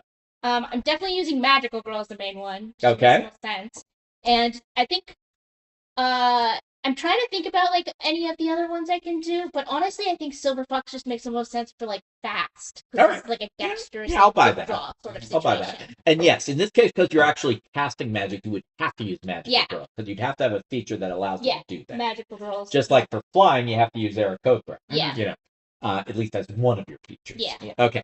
All right. Do you guys all have your features picked out? Mm-hmm. All right. And you know how much it is with the features And the and the condition. And are both of you spending effort to mitigate the condition? I'm gonna spend effort. Can they? I'll If spend they have it. I'll Well, spend one effort. Well, are to they get getting rid of cover, cool, crazy? You can always spend effort to negate the condition. Oh, okay. I forgot that. And yes, I'll give them at least one of each. You know me. Sure. I'm very generous. Yeah, sure. I'll spend effort. All right. So So I'm just rolling one dice. before we roll, well, we haven't gotten there yet. Before we roll, which features did you choose? I figure that detective might help me hide. All right, I'll buy that. Maybe also street smart. I'll buy that. All right. Magical Girl and Fox. And yours? Aarakocra and Swashbuckler. Swashbuckler, I get. How's Because Aarakocra? I'm flying. Too. Okay, because you're going to do it as like a flying tackle? Yeah. All right, I'll Like- buy that. So, And then laying I think- momentum of gravity. I think your plan is clever and crazy. I don't know that it's cool. I think your plan is definitely clever. Is it cool? Let's see here. I think it's very clever. I don't know if it's cool or great. Well, you're using your hidden to. Let me get back on you with that. Your plan is definitely, I think, cool and crazy. I don't know that it's very clever. I think mine is crazy just because I'm trying to do something that's kind of going to impede on his thing. All right. I'm trying to basically quick draw and trap him up in the dome before All right. being tackled. Then yes, you get clever and crazy. I think a force field bubble is cool. I do too now. Especially using it to like just So- protect your allies. As a reminder, the row always starts the assignment, but any player can argue for one thing that has not been assigned of the clever, cool, crazy, including the player who is running the protagonist in question. Oh, also, I did think it would be cool Yeah. to like go from a pile of bones to like punching somebody. We've already, it's already done. We're Nice. good, which is good because someone had to do one and someone had Yeah. to do one. So, all right, so you know what you're rolling and Yeah. what you're, and so you got both clever, cool, and crazy. Yeah. You've got clever and crazy. You've got cool and crazy. So 2, 2, 3. So that means once you've spent the one effort on your conditions, you can spend up to 2 more. You can spend up to 3 more. You didn't have a condition, so you can spend up to 2 without Mhm. any worry. I'm spending 2. You're spending 2. How much are you spending? Well, one for the condition Yep. and one to roll. Okay. You just want to add 1? Yeah. Okay, that's fine. I'm just gonna spend one for my. All right. Just and roll straight. Yeah. If you want to keep the condition, you can just take the Hey, negative. hey, Dad. I got one. I got a 6, but then the other 2 were 5s. Yes. Do they So both roll them? explode? No. And I'll tell you what that is. Just give me one moment. That's a fun roll. Okay, so I just roll. Do you just want to negate the? You don't Yeah. have to negate the condition. Well, I want to. Okay, but you don't want to add it. Yeah. That's fine. Go ahead and do your roll. And you rolled 2, and you rolled 3. Mhm. So, first off, because you rolled at least a 5 or a 0, you get 1 effort back once Mhm. this is done. Yeah. Not yet. So yes, you explode, but just once. Okay. So you're at 10, and you get to roll an addition.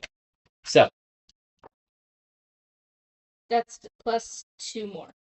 Yep. So- So you can do the math on your own, guys. Keep your totals to yourself for the moment. All right. So Officer Joan is definitely going to be at his top game and is going to work hard to prevent all of y'all's shenanigans. The thugs are going to help him with this. Try me. Yep, he's going to. So there's a couple different ways. I could roll for Officer Joan and each thug individually, like group versus group challenge, but that's a lot of dice. What we'll do is we're gonna just add additional dice for the two thugs to Officer Jones' roll, since he's the higher and the main character. And that's just an easier way to keep track. Again, you could choose, if there's good reasons, if you want them to maybe focus more on defeating like some minions before taking on the boss, you could do them individually, but that's how we're going to do it for this one. All right, so I'm just doing math in my head.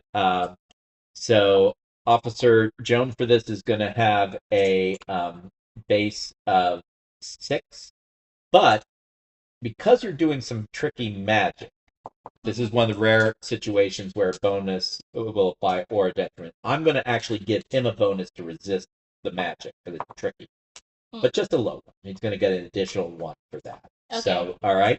So he's up to a 7 as the group rolling.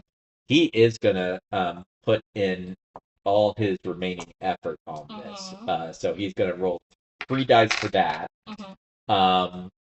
Actually, I take that back because he's got 2 thugs.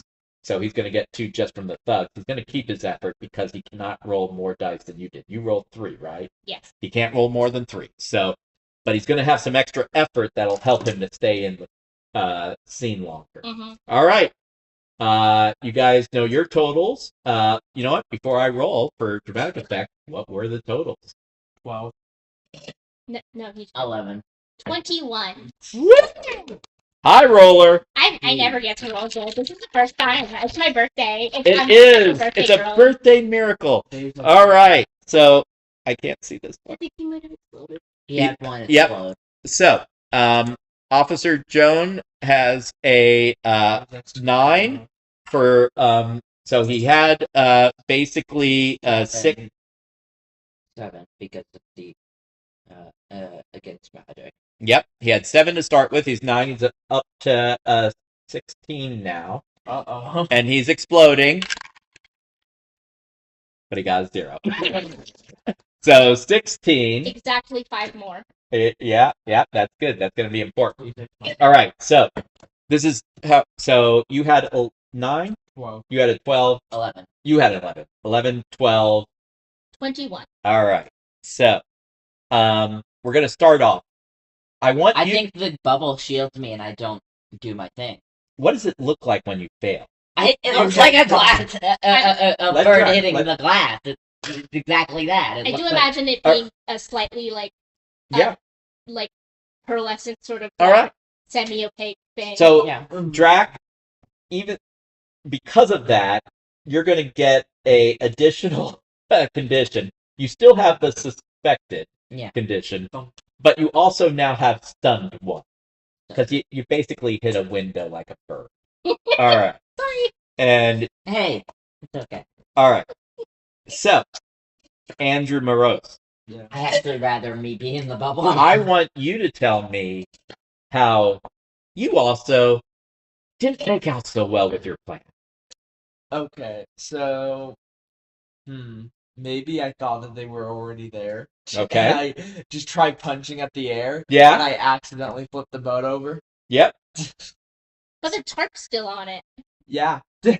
Okay. You know what? Because the tarp's still on you, Yeah. and you are tangled in a drenched tarp 1. Okay. That's your condition. All right. Now, on the other hand, so there's a new rule. When you succeed in a combat like this, so you get to add basically you get 1 for succeeding. You get an additional 1 for succeeding by greater than 5 or 5 or greater. So your success is up to 2 plus however much clever cool crazy you have. So 4. So you get to impose a level 4 condition. Now, There's 3 people in the scene, though. There's the 2 thugs, and there's Officer Jones. So, you can choose to impose it all on Officer Jones, or you can use some of it to affect the thugs. What do you want to do? I want to. 1 on each thug and then 2 on Joan. Well, that's up to Igna. Is that possible? Yes. Okay, I'm thinking. Scheming. That is an option. I'm torn between doing that or just putting all 4 on Jones. Joan. Joan. Officer Joan is often, mistaken for Officer That's hard Jones. to remember Yeah. the name. I want Really them to be more straight than- arrow cop. She never took a bribe. Officer Jones. It's a shame that gets messed up with that Officer Jones. He's a schlub. But anyway. I imagine it's spelled Joan, and so I want there to be more than one girl. Yeah. Like, Yeah, but that's the last name. I'm Yeah. joking. Yeah. Yeah, I'm just making it. All right. And I think I'm probably gonna go with. Okay, I know this is a bit of a meta question, but do the thugs have any effort themselves? A little. A little. How much fight do they got in them? Just A look little. into their eyes. In general, minions don't usually have a lot of effort. Okay. I think I do like the idea of 1 per each thug and then 2 for Jones. All right. And I want them. I mean, Yeah, so describe what that looks like. Narrate how you succeeded with your shield and how that is thwarting the thugs and Officer Jones. I mean, really, I almost feel like I wish I could give like positive 2 to them both and give them like basically magically fortified. But You can actually rarely use your successes to give one-time assets to your Because- allies instead. So yes. because that feels more like what I'm doing here. All right. Since my All right, so tell me what that looks like. You've got 4 points for conditions and assets, so tell me the division. I imagine that it's more like they're both getting a 2 in magically fortified because they're in a magical fortification. All right, you now have a one-time asset of magical fortification. Mm-hmm. But that does mean that the thugs and Officer Joan are still active, so Yeah. we're going to go into another round. So, all right, so here's the scene. Basically, from hiding, Igna has cast a transparent shield perfectly protecting these 2 from the thugs and Officer Joan. But in doing so, when Drac lunges, flying tackle towards Officer Joan, bounces off it and knocks themselves silly. And in their terror at trying to avoid these thugs, Andrew Morose gets tangled and capsized over, is tangled underwater in the tarp. The good news is they are fortified. And now these thugs and Officer Joan are trying to figure out how to get through this shield. This is magic. These are not magical men, but Officer Joan is clever. He's like, those 2 boneheads didn't cast this. Search the area. There's someone else with them. All right. What do you do, Magic Girl? I think I'm going to. Can I like use up the rest of my hidden 2 to basically like? You just did. It was one. Okay, it was just 1 time. It was one time. Okay. Well, then I guess I'm no longer super duper hidden. So I think I'm probably going to. You can try and hide again. No. I think I'm going to. Do some classic magical girl shenanigans. I think right now I want to focus on getting the 2 thugs out of the way All right. because magical girl rules. We have to do the big bad 1-on-1. Okay. And so I'm going to try and shoot out like magical ribbons to tie up the thugs. I love it. And for now, I'm going to leave these 2 for the moment out of the scene because they're shielded. They've got some conditions going, and this is sounding like a very quick. And I'm going to leave Officer Joan out of it. It's going to be the 2 thugs. I'm going to have them roll individually against the magical streamers of Magical Girl. Now, I will mention something that I've sort of workshopped in the past with this, have used on occasion, but haven't mentioned explicitly tonight, which is you can spend effort equal to your clever, cool, crazy amount to add dice. If you don't have enough effort to spend, but you really want to optimize, and you may not, you may save that for Officer Jones, but you can either in combination with effort, or if you're out of effort, use giving yourself a condition as if it were effort to give yourself more dice, but then at the end of that action, you're going to have a higher level condition. Just so you know. All right, so I actually think this is a clever plan. You're going to get rid of the henchmen quickly so you can deal with the main threat. I think the magical streamers are going to look cool as all get out if you pull it off, so this is cool. Is it crazy? You know? Not really. I'm using magical streamers to tie up. Yeah, sold. Yep, Yeah. sold. Totally. I'm sold. Clever, cool, crazy Early it men are is. getting kind of All right, streamers. and so are you going to add any effort? I'm gonna add 1 effort. All right, so you get to roll 2. The thugs are going to only have 1 effort, but they are also each going to use 2 against you, but their results are going to be individual compared to yours. All right. See it. Holy cow! I double Two. exploded again. So 2 5s? Yes, Five. All right, so you keep the 10 and roll another. and I get at You the get end 1 of this. effort back. Yes. Yeah. Mm-hmm. Number 5.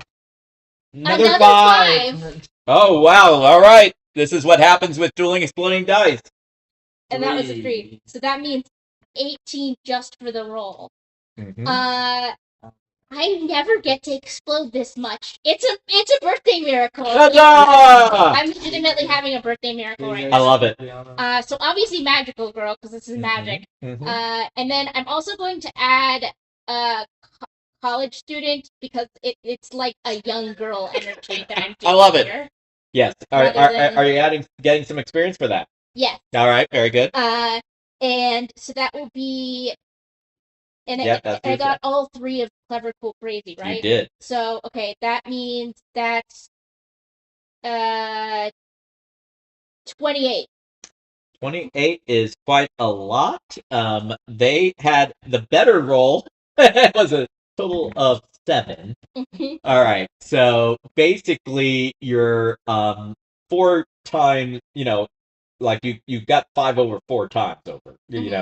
With even the lower. So basically, to each of these, this one I'm not going to let you apply to allies. This one is really applying conditions. So to each of them, you get to apply basically enough conditions to knock them out. So describe to me how you take out these 2 thugs, what it looks like. Okay, so for this is the. I was planning. Around it. Strict. I mean, yeah.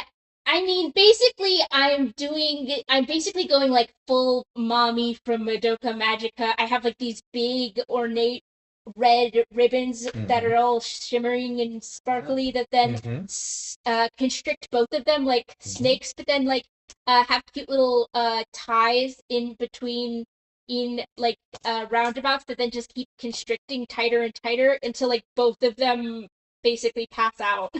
Yep, and that's what happens. Now, basically, these 2 thugs have gained the defeated situation where they have more of the tied up and passed out condition than they have their highest level feature, and they have no effort left to mitigate it. So they're out of it. Star could have chosen to go down the path of the special condition of death if they had gotten even higher, destruction, but they chose peace. So they are out of the fight. They are passed out and trussed up. It's you and Officer Jones. I'm going to come back to our 2 other protagonists. I think I'm just cheering her on at this point. Okay, that actually could have some mechanical advantage. The power of friendship. Is a real thing in Clever, Cool, Crazy. All right, so describe to us how you're doing. I'm just saying, go, girl, go, go. Okay, are you doing it from the ground? Oh no, I am doing a full cheer routine in the air. All right, we're gonna come back to that. How about you, Andrew? Oh my god, you're taking off your bandana, you're wrapping it around your head. You look like you're wearing already like a trench coaty thing. You look like a Japanese male cheerleader. Do you know what those look like? Yeah, I know. Dad?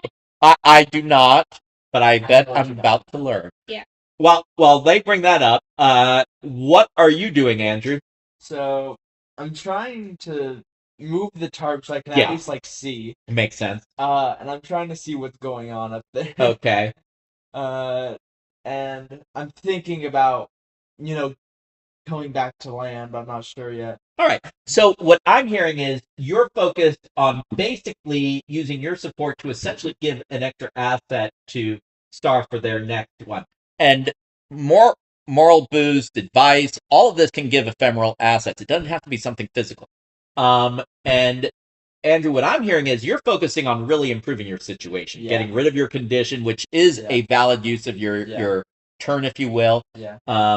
And that makes a lot of sense. And then maybe gaining a little extra insight into the situation, which may give you an asset to use later. That's what I'm hearing. Yeah. All right. So we're going to actually resolve these two, but let me ask, what's Igna's next move? Well, I think I'm going to. Well, first off, I want to magically explode his gun. Okay, that's your next move, right? Mm-hmm. All right, that's very straightforward. All right, so here is the next setting of this scene, and you can think of these as rounds. They're not as well structured as formal rounds. You don't have formal timing. It's whatever time makes sense for what they're accomplishing. So what you're going to do, I think, is basically roll to get rid of your condition. This is actually a fairly simple task. You're not against anyone. You're really kind of against nature. So we will determine yours in a little bit, but you can figure out the features that you're using. If you do have to apply the tangled condition, because that's what you're fighting against, figure that out. I think it's clever to try and get rid of it and basically survey the scene and get some more information. I don't think there's anything cool about this, nor is there anything crazy, but I do think it's clever. You're being clever because you're behind a barrier. What can you do? You can cheer them on. Yeah. I think it's crazy that you're doing this like gymnastic cheerleading thing. Is it cool? I kind of think it's cool. I'm giving you all 3 for this. I'm loving this energy. All right. You Igna. I'm definitely gonna take the stunned as part of this. Yep, I would agree. And just like he's saying the tangled. And Eric code for us, so that's my main thing. I agree. And then charismatic as second one. Sure. Now, Igna. Obviously magic has to be involved, so magical girls got to be one of your features. Weird thing, I think actually this is partially kind of because I want to give it experience, but it's also I do genuinely kind of think it. I want this to be giving points to Igna Valor and her name, because she's basically doing like no guns. This is not a gun zone. In that and as she casts it. I agree. No. Yep, I agree. So, you all can go ahead. Well, actually, don't roll yet. Okay. Now, sometimes, because of the way they've set it up, it might be important to know what one gets before the other. Because, for example, they're trying to support you, so that might add to your roll. So I want you to wait until last. Okay. Let's first actually deal with Andrew. Andrew, and I'm going to roll these each individually because they're really doing some different things here. Yeah. Andrew, what was your total? Oh, I haven't rolled. Go ahead and roll. Okay. So,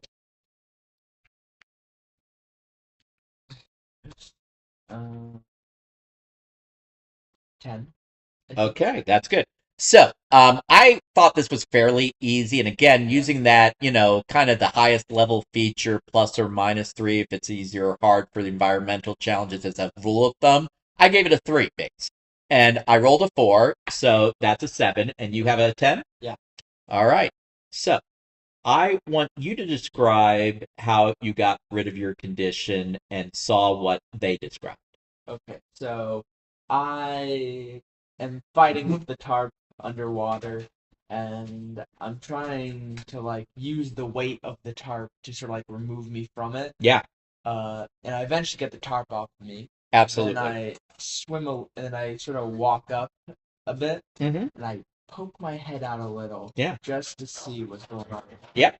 And you get to see all of this scene going on. So you can now remove your tangled tarp condition that no longer will apply to you. And, I think the terrified I said was a one-time ephemeral, right? So that's gone too. So make sure you got that off your sheet. All right. But I think that's all that you've accomplished, which is fine. All right. So you have to inspire Igna from inside of a bubble. I think this is a little bit more challenging, but not incredibly challenging. So I'm going to give this a base of 5. And again, I don't think the environment really is fighting against you, but your stun condition is.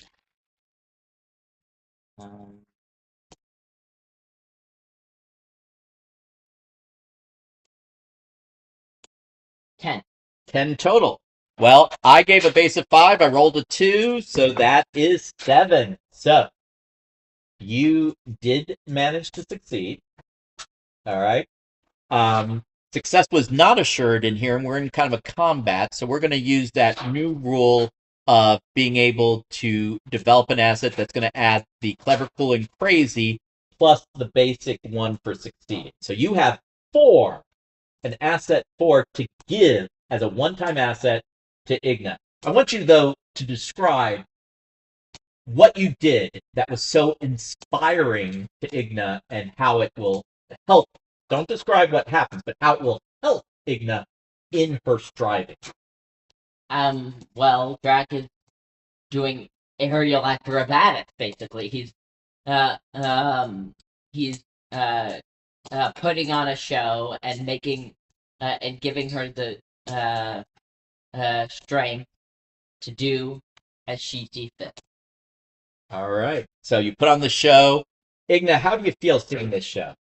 I'm brought back and I'm reminded of like in high school, which my character is like a freshman in college. Like she's like a little nostalgic about high school days that have just recently passed. And it reminds her of like her old cheering squad in like when she would go to like pep rallies and stuff. He's like basically doing a male cheerleader routine. Mm-hmm. And I'm just like, it's this curmudgeonly, swashbuckling, sea salty man but he's embracing the power of friendship and good vibes. Yes. And there you named it. You now have a one-time asset you can use on this roll at 4, which is actually crazy high for an asset, but I'm going to be kind. It is Star's birthday. So asset 4, power of friendship. Yay! That you can use for this. All right. Now, technically, rarely assets or features can be used against you, and rarely conditions can be used for you. I probably should have used the fortified against Drac because they were constrained in the bubble. They couldn't quite maybe be heard, but I didn't. I'm letting it slide. All right. Being lenient. So, well, I should have called it. All right. So, tell us what you're doing and what it looks like, and then let's roll.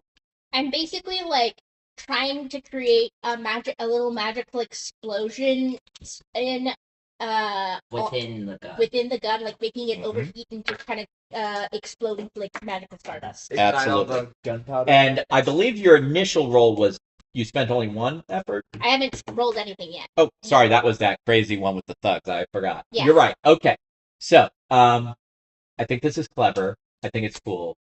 You're flipping up a gun into like glitter and stuff. It's pretty crazy. I'm gonna give you all 3. Yay! All right. So, how much effort are you spending? I think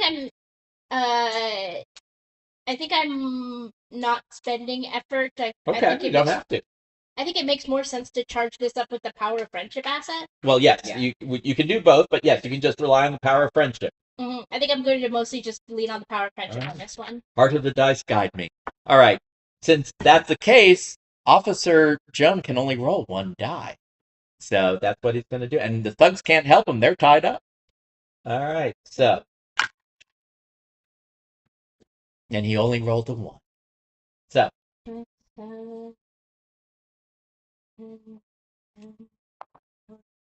16.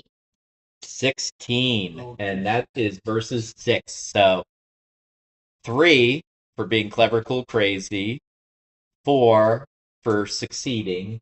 And how much? So you succeeded by 10, so that's 6. So basically, you can impose up to a level 6 condition on Officer Joan, which I will tell you, if you do, I'm a little metagaming, that'll be enough to defeat him. Yeah, I'm gonna do that. Describe what this looks like defeating. Blows off his hand. No, Well, Wait, Drac, it's gonna- hold on. it's magic. You are behind a shield. We appreciate your excitement for the cause, but this is ignorance. I think when it starts, I think Defeat. it like starts heating up, right before it explodes, and like it startles him to the point that he drops it, and like it like goes off like a Landmine. no, this is Why do not. you want violence so much? Like a little it's like a little Fireworks, fireworks yeah. fountain in that like it's like this big. It's like a basketball sized Yeah. little explosion. Yeah. And it's not huge. Mm-hmm. Yeah, more like that. And it's like sparkly and stuff, but it probably does like maybe sear his hand a little bit. Like it's like his hands maybe like a little like in pain right now. Yeah. But like it doesn't blow his hand off, and he's now like gunless, and I just made something on his person explode. Probably a little startled. Which was I think he's like deeply startled. I think he's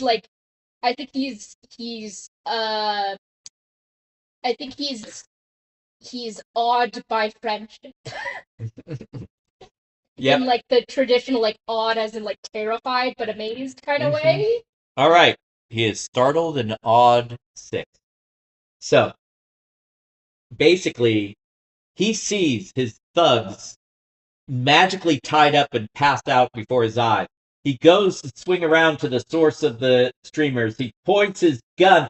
It heats up in his hand, burning it. It flashes into an explosion. I imagine glitter for some reason. It's like fireworks. It's sparkly and glittery everywhere. Sparkly sparklers. And the gun is gone. He's left with burns. He falls to his knees before you, awed by the power of friendship. He really doesn't understand the cheer going on behind this bubble that he can't get through, but he is just overwhelmed by the situation. It's like, all right, no more magic. Dang it, I didn't know you brought magical firepower with you, Drac. I knew you were up to something. Your friendship must go deep with this one and that dead detective. Fine. I give up. It was Malone. Malone's been running the whole operation. Malone's the one behind the smuggling, and that damn detective was getting too close. We had to take him out. Malone's gang did the job. I had nothing to do with it, I swear. I was not part of that, but please, do not let Malone know I told you. Let me get out of town. Okay. I'm not really for snitching, so. I mean, I'm underwater. We're out of the scene by scene. You guys can role play. I go over to him and I crouch down and I just am like giving him like this big like cheeky smile, which I'm a fox, so that's like bearing my very sharp and pointy teeth at him actually. But like my eyes are all like sparkly and I'm looking the most chipper and pleased as punch it could be and be like, now you understand that no more guns, no more extortion. It's not fun when you're threatened, is it? Anti-gun legislation. No, miss. No, it's not. Exactly. So now maybe you understand a little bit of what it's like when other people start swinging around big, powerful things and spook you. Well, Malone's got some big, powerful things. And we'll take care of him. You can run away and go into your witness protection program basically, or whatever. I'm not the sort of like fire and brimstone own torture you kind of gal. He gets up and starts to run to the other side of the island. Hey, wait! Bring your guys with you. Don't just abandon them. That's rude. So he Don't wanna be lugs rude. one over his shoulder in a fireman's carry with his good hand. The other, he's like, oh, dang, that hurts. All right. So I'll help you with the other guy. Oh, all right. The power of friendship. So you guys carry the thugs. He's got a boat hidden on the other side of the island. He dumps them, the one he's carrying in, points, you can put him there. Yeah, I put it down gently. He starts up the boat. I don't take this personally, but I hope I never see you again. Feelings mutual. And with that, he pulls the boat out from the island into the dark and slips into the bay at night, and you lose sight of it. I turn back to my party and I sort of dust off my hands, and the magical field dissipates. Yeah. I'm They gonna go. walk out of the water. Did you hear? Yeah. Do you know? I figure I would. That is someone that was on your suspect list. I go over and I'm like, you were beautiful. Thank you. I'm so proud of you. Thank you. Now, a little out of character. First off, that was some awesome role play. So everyone gets a point of awesome. So you Yay! get one effort for everyone. I did so much. No matter if it's one or multiple of the players who do great role playing with their protagonists, if awesome is awarded by the row, all the players gain one effort because it's a team. All right. So, I just want to, out of character, take stock of how you guys are doing. You're fortified because this part is over. It just goes away. Mhm. If it doesn't make sense narratively to keep an ephemeral asset or condition, you just get rid of it. And at this point, it doesn't make any further sense. So we're getting rid of that. Just doing a quick check. How much effort does everyone have? Andrew? I have. None? I don't know. You weren't keeping track? Okay. I think you spent like one the whole time? Because I had. Because, Mm-hmm. To negate into condition. Yeah, and didn't we do something earlier that gave me effort? Well, yes. You had 4 to begin with. You Okay. spent 1 Then I to have negate 4. it, so you're at 3. You gained 1 Yeah, for but being awesome. yeah. You gained 1 from our donors today, so that's up to 5. And did you explode once? Yeah, but I Okay. So you're at 5. spent that. All right. We'll say you're at 5. Drac, what are you at? 3. All right. 3. I kept using them, Yeah. but then I kept getting one back. And the way I've currently got the system designed, you kind of do. Mhm. You know, it slowly sometimes starts to attrit towards the end, especially for big Mhm. climactic scenes, which a lot of times people go all in. But it should stay close to Mhm. that amount. It Mhm. shouldn't go too low or too high. Mhm. All right, so you're at 5 and you 2 are at 3. Good. That's good to know. And I would say, for the moment at least, you're still maybe a little stuck. Mhm. That'll probably go away soon. But What I about need to know. suspected? That's no longer relevant. Yeah, Okay. because the people who suspect you, they're long gone. They ran away. Okay. Good question. All right. So, what's the plan, team? Well, now we gotta go after Wow. Malone. Yeah. Gotta go up to Post Malone. How did you know his first name? Oh, you investigated him. Yeah. Yeah, so I'm gonna probably going to like regroup and talk about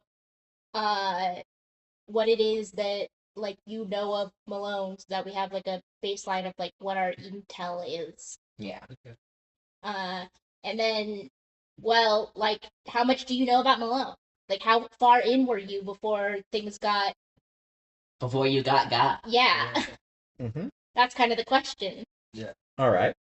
So, I think what I'm hearing is you guys are really trying to get Andrew to dredge up all the information he has. So it's almost like doing a knowledge check in other games. Mhm. So what I would suggest is this. So Andrew needs to figure that out. Is there anything you're doing to try and help Andrew figure that out? I'm trying to help him find any of like his old documents or his office. I mean, I imagine. Okay, so you guys are going back to his old office. Yeah. Yeah. Okay. I'm gonna vote us there. Okay, fair enough. I imagine that we probably did check there a bit back, but I guess we're probably trying to like, Check for different things. or I don't know, whatever. I think maybe we previously like checked out his office, and now we're like going over the things Again. that we brought in, looking. Given this scenario, I don't know that you have been to the office yet, but Okay.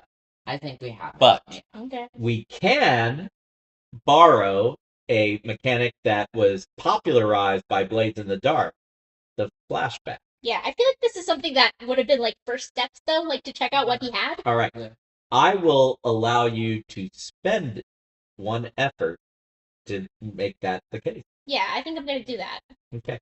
Any one of you can do that. I don't. I think he should, I- because he has the most I'll effort. spend. Also, because it's the most relevant to him Yeah. immediately. That kind of does make Yep. sense. So go ahead and reduce your effort to 4, Okay. and that means you did this already. So we Mhm. don't need to narrate going back to the office, but we are in this flashback going to find out what you found out. So I would guess that this happened before you met Drac. Yeah. Yeah. All right. So Drac, if it's okay, we're going to keep you out of this All right. scene. Okay. Um, Something to eat. Well, we're still not we're not going to be gone that Like far. some nuts. Yeah, go grab some snacks. That's I fine. know. Just want to make sure they knew that we weren't done yet. All right. So, how did you all go about the search? Well, I'm imagining that we're basically trying to find. Well, I mean, it really probably would be more a question for him because Yeah. he's the one that would have the stuff. Yeah. So we go back to my office. So we go to my office, and I'm gonna start I would start looking around for my notes and papers, Did you keep things analog or digital? analog. Mm. Okay. And what are you doing as part of this? Well, I'm helping look for things. Okay. and I'm like cleaning up and off the thing. I'm using my tail as like a little brush to brush away dust. and Yeah. stuff. Well, it turns out there's not there is dust, but not a huge amount because this place has been trashed. Yeah. That figures. I was worried about that. So, Andrew, do Yes. you have any place in particular that you hid stuff in life? Under the floorboard. All right. Yeah. So, what we're going to do is 2 things. Yeah. We're going to make this 2 separate checks.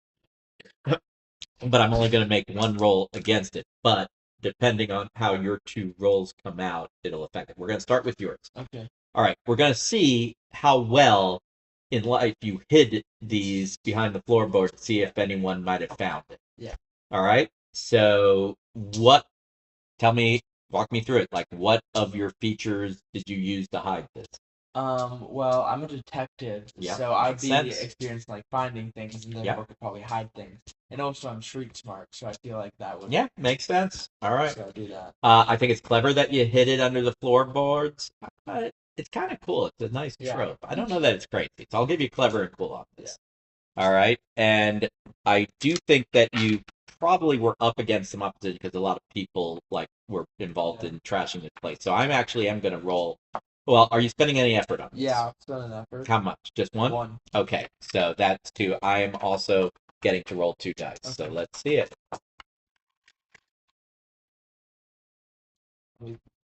Yeah. What my calculator? Oh, I'm going to put the roll on that. I'm going to come out of my. Okay. Good news is I did not roll great. I exploded. That's good news. You get back an effort at the end of this. Oh yeah, 19 total. All right. I'm great at hiding things. You are great at hiding things. So you were. Yeah. Yes, Brandon. It is definitely bigger on the inside. I keep losing my dice in it. All right, and I'm glad you thought it was clever and cool. Rick, thank you. They're great. I love my bardic inspiration, aggravation, and Yeah. inspiration.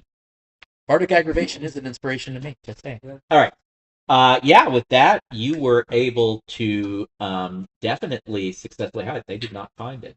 So, and the main papers were hidden. So I'm going to give you as a one-time asset, because you did so well. I have receipts too. Okay. All right. Now, since he was already successful in finding it, but you were looking before he checked his hidey hole, I'm going to allow you against this same roll to see if the people who did this left any clues behind. Ooh. Yeah. So tell me what your roll is. I think I'm going to be using as my primary my fox girl Yeah. because I'm tracking Mhm. stuff. And I think as my secondary, Mhm. I think as my secondary, I'm going to be using Fantasy City Girl Okay. because like I know the city, I know the people, Yeah. I know the cops. All right. And you even spied on them, yeah. or will spy on them. Yeah. Did this happen before or after you went spying on them? I think it probably happened before. Okay. So go ahead and make that roll. Are you spending any effort on it? Uh, I should tell you, I think it's clever, and I think it's cool. It's a little out of the box. I'm going to give you all three. Yay! I think I'm gonna use one after. Why not? All right. I exploded again. Woo. Magic. Well, you rolled two. You don't. So you keep fives in the height. Only if all of your dice were fives would you add. Okay. Okay. And So that's 8. You're done. okay. Add it to your total. Yeah. So what's your total? That will be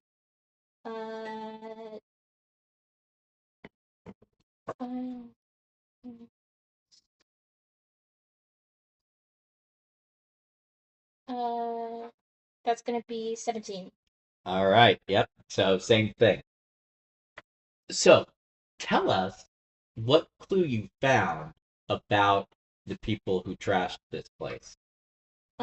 It turns out that they were kind of just sort of like stomping around. So like for one thing, I was able to get like really obvious like dirty footprint, like boot tracks, because they weren't very subtle about that. Mhm.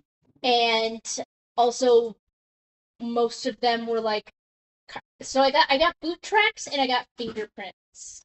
Yeah. On them for the most part. All right. I think it's because they partially weren't expecting someone to go and try and suss it out, because that would be what the cops do, and the cops did this. So. Yeah. All right. I'm gonna say you have evidence 2. Yay. And that'll be a one-time asset. Now, it won't necessarily be to your next roll or yours. It'll be to the next appropriate roll. Yeah. All right. So, anyway, out of the flashback scene, we're back on the island with Drac. The boat is capsized. You're stunned. You need to. Where are you guys going next? Well, we should uncapsize the boat. Yeah. Yeah. Yeah, we do that. Yeah. Okay. And then what? I guess we're probably going back to The mainland. the mainland to like regroup. I don't know what. Okay. So what I'm hearing is you guys need to think and talk through things. You're not in a big hurry. Is that correct? Yeah. No. Not right this second. No. All right. Because I mean, the guy the guy is going to be running away. Okay. And I don't think that he's probably going to alert Malone that we're looking for him, because I think he's going to be too busy trying to get out of Dodge. You definitely get the feeling that that Officer Joan and the two thugs, they're just trying to get out. Yeah. They don't want Malone to even know they talked to you. Yeah, so You definitely have that impression. so there's not like an immediate sense that anyone would know that this conversation happened, or that those guys were leaving because of heat on Malone specifically. Mm-hmm. So I don't have an immediate sort of like, so I don't think we're in a super big rush. All right. Well, given that, we don't need to roll because you're taking your time. Mm-hmm. If you were in a hurry, that might make it harder. So as long as you're taking your time, poor Drac has time to kind of rest and recover from the stun condition. You can take your time working together to flip back over the boat, I get can it drive. drained out. I can drive. You can drive. Yeah, you learned how. No, drive. Dry. You can drive too. Dry bones, you see. Yeah, I gotta drive. I gotta Get them bones dry. Yeah. Yep. All right. So you guys take your time. It's pretty late at night by the time you get back from the island. Mm-hmm. And why don't you guys, in character, talk about what you're gonna do? Well, okay, so I'll be right back. Keep if talking we amongst got yourselves. them what do you want to do to this Malone guy now? When I first came back, my immediate thought was killing him. I know that's the first sort of thing, eye for an eye. Yeah, but I feel like we could do more to prevent this kind of thing from happening. Yeah, Again. yeah, more restorative Yeah. and retributive justice. That's a lot more my just killing him vibe, probably I guess. wouldn't. Yeah. There would just be another Malone to take his place. Exactly. So we'd really have to. Okay, Yep. I normally deal with supernatural, emotionally disturbed situations. Usually, I deal with those things. Usually, I deal with magical things that are actually more at the heart a symptom of a deeply emotionally based interpersonal problem.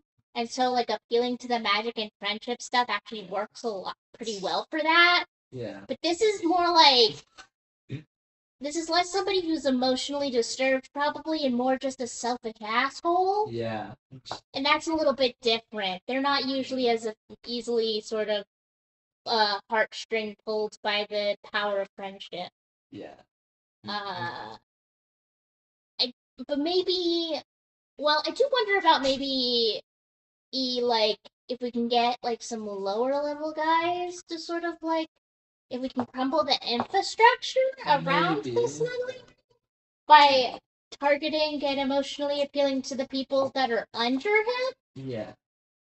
him and bring them together so that they no longer, because it's probably partially feared and they're scared of him as much as they might respect him, and we can maybe appeal to their desire to not have to be living in the shadow of fear and terror of the shitty cop Malone. Yeah. Oh, and something like that. Yeah. That sounds more like something I can do. That I know what to do with. Yeah.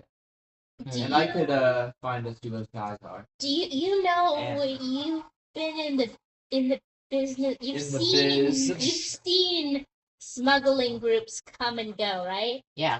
What do you know how they tend to crumble? No.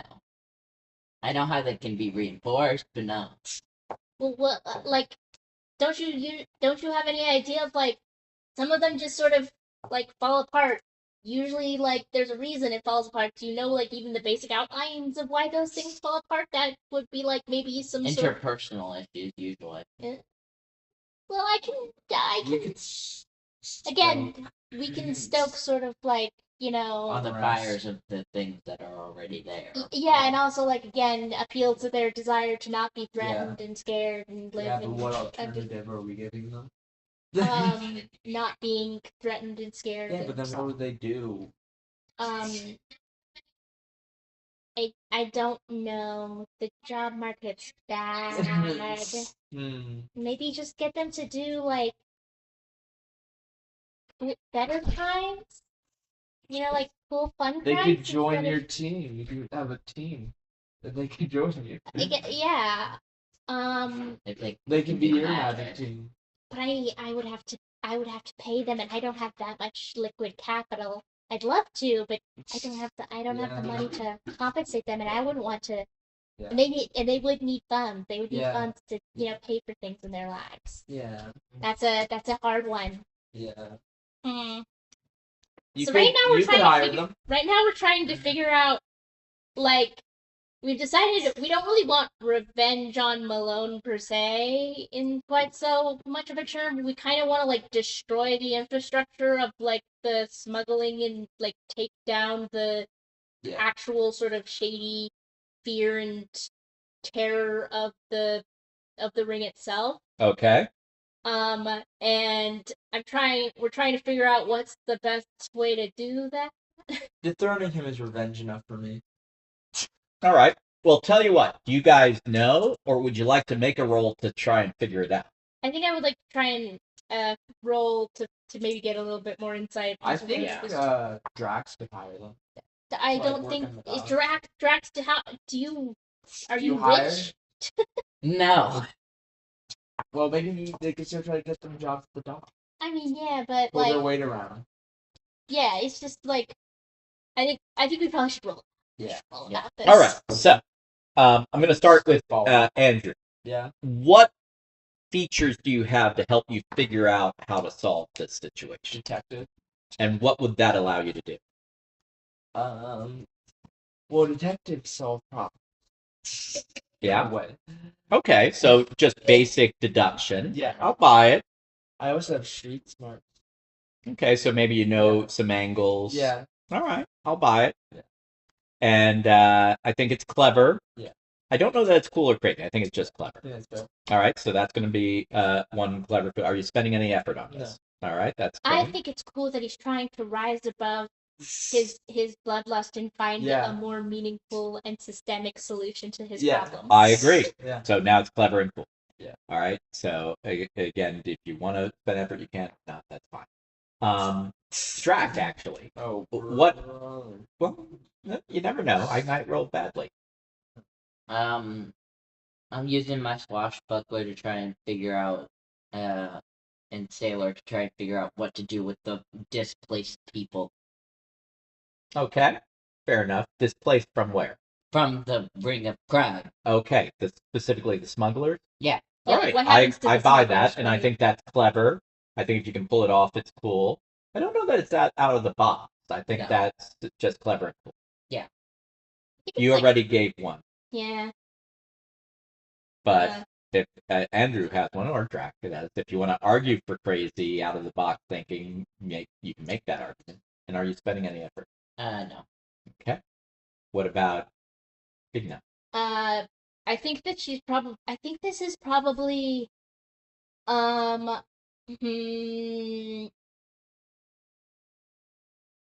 Maybe. I think maybe the highest one that that would make sense to apply here would actually be her name, where it's like. She's a little known, and What's the number on your name? it's only 2. But Right. like also this is very much like she's trying to go about things.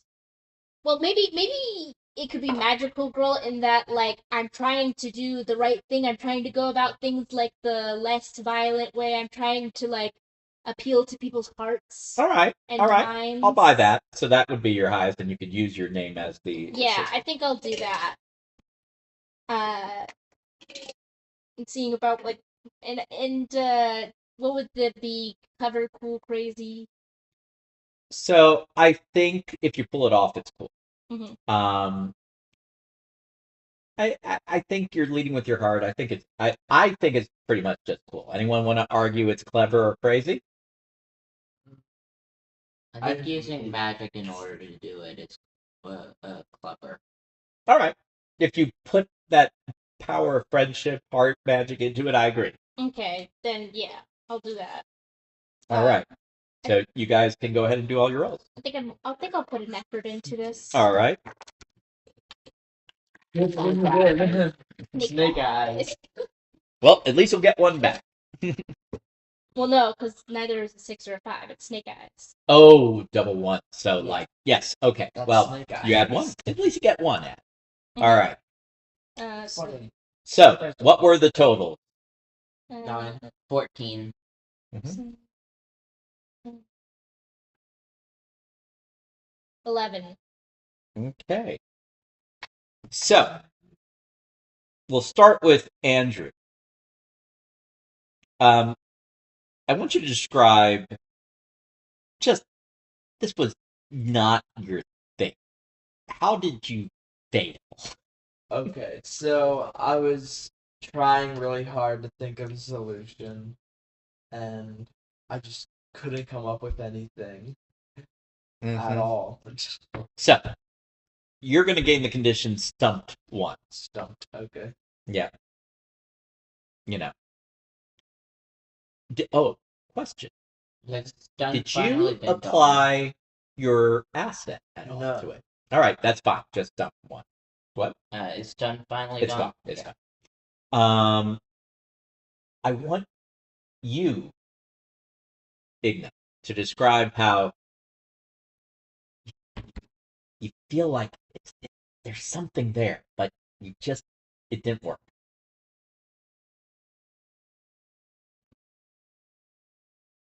So what does that look like, Igna?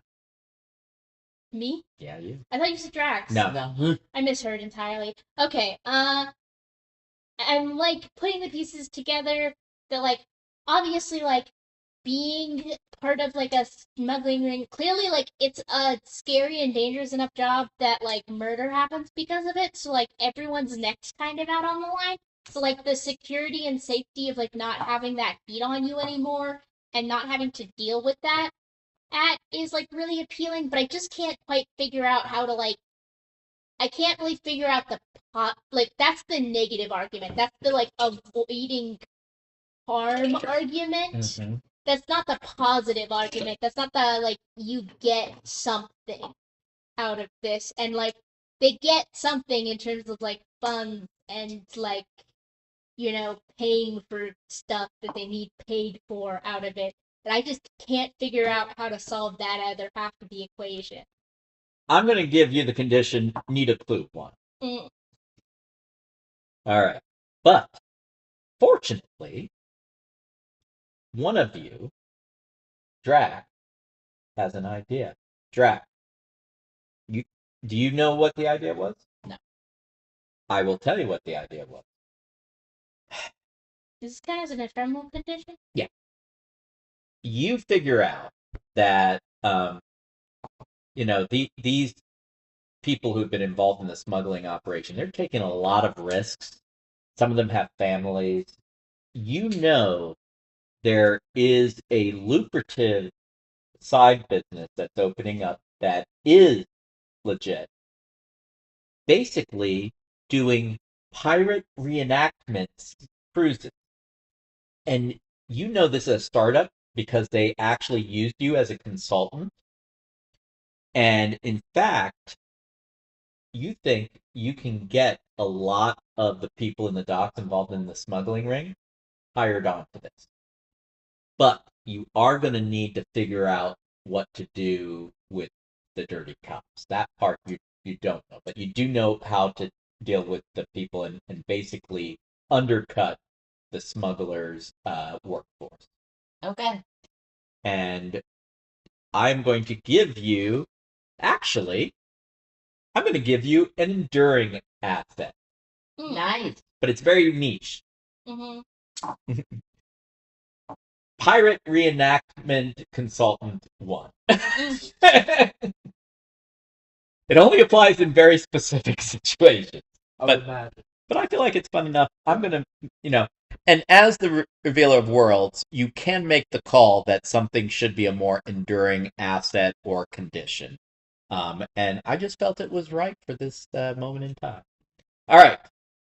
So, you guys go with Drac. You talk with a bunch of the people who are involved in the smuggling operation on the docks and start convincing them to sign up. Mm-hmm. But you still have to deal with the dirty cops. Hmm. What's the plan? Malone's still out there. He's not going to be happy when the workforce disappears.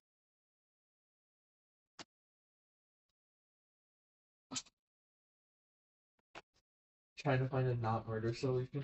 We need to defund the police. We need to. We're not going to go there right now. Let's move on. But you do need to defund Malone, which you have already And started he's the working police. Is he? No, he's not. on. Moving on. He's crime. Yeah, but Right. Yep. Is he a dirty cop? He is a dirty cop. We're he's a moving. dirty cop. See? Okay, fine. Let's keep it going. Again, so anyway. So you're already cutting down. It's true. You're drying up his supply of cash, but that's going to take a while to take effect.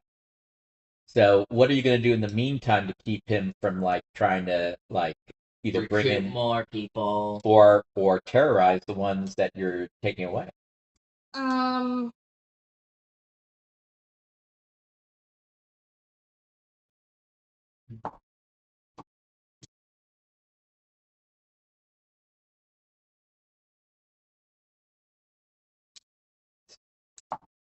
Where does he get his stuff? Well, the smugglers bring it in. Okay. Who does he give it to? Depends on what the stuff is. Most of it, the resales, works with a lot of fences in the city. That much is in Andrew's notes. Yeah. What are fences? Fences are people who sell stolen goods. They buy them Like as well. fencing. They buy and sell I've stolen never heard goods. that. I've never heard that. Yeah. I've heard of scalpers. Yeah. Is it like scalpers? Yeah. Sort of. Okay. It's more like pawning. Yes, illegal pawning.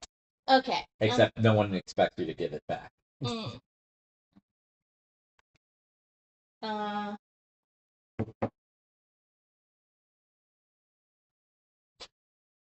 Do you guys want to make another roll to see if you can figure this part of the puzzle out? Do either of you have ideas? No. No.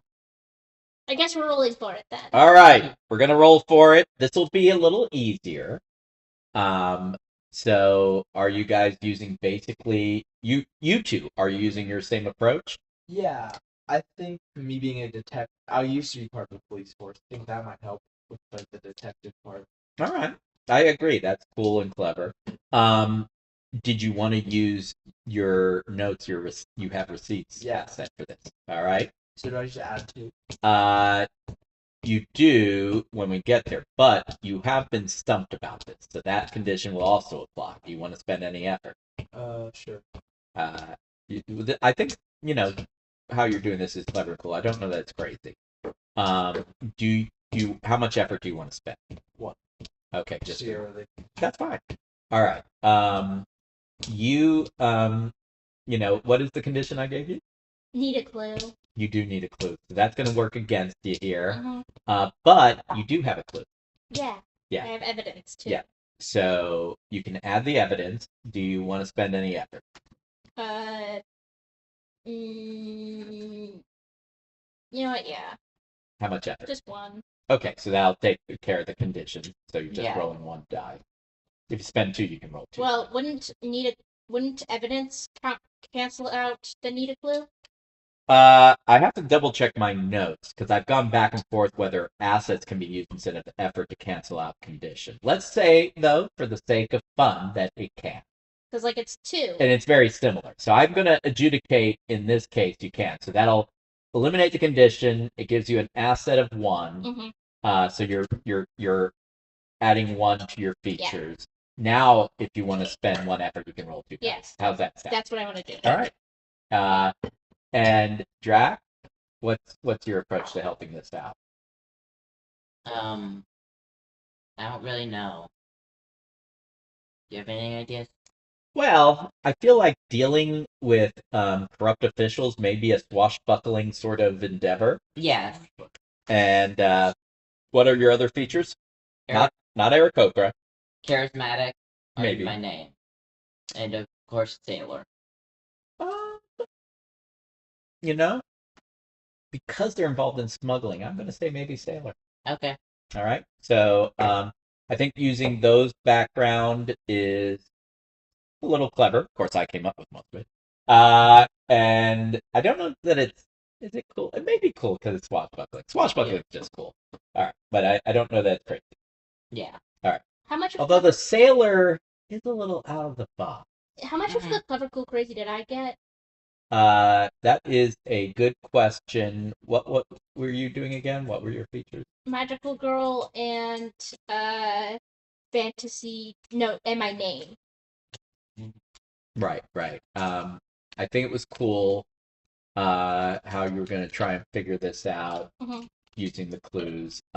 Is clever. Oh, and they said crazy because it was crazy to, or did you say it was? That was in the prior roll. Oh, yeah. Okay. So And it's a so 2. Yeah. Okay. I'm gonna give you all 3.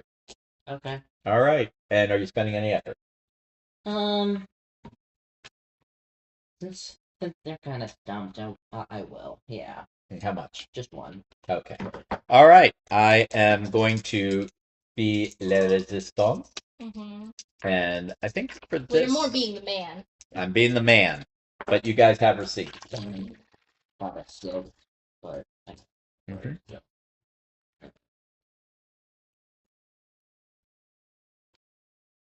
I know what my total is. What's your total? 13. Excellent. 13 as well. same. Really? All of you are 13? Mm-hmm. Interesting. All right. That can be really good or really bad. You know what? This is interesting. I'm just curious to see do you guys want to keep it as a team effort and you all tied, or do you want to roll off between each other? No, I think it's Team effort. Team effort. Yeah. The power Alright. of friendship. Power of Yay! friendship.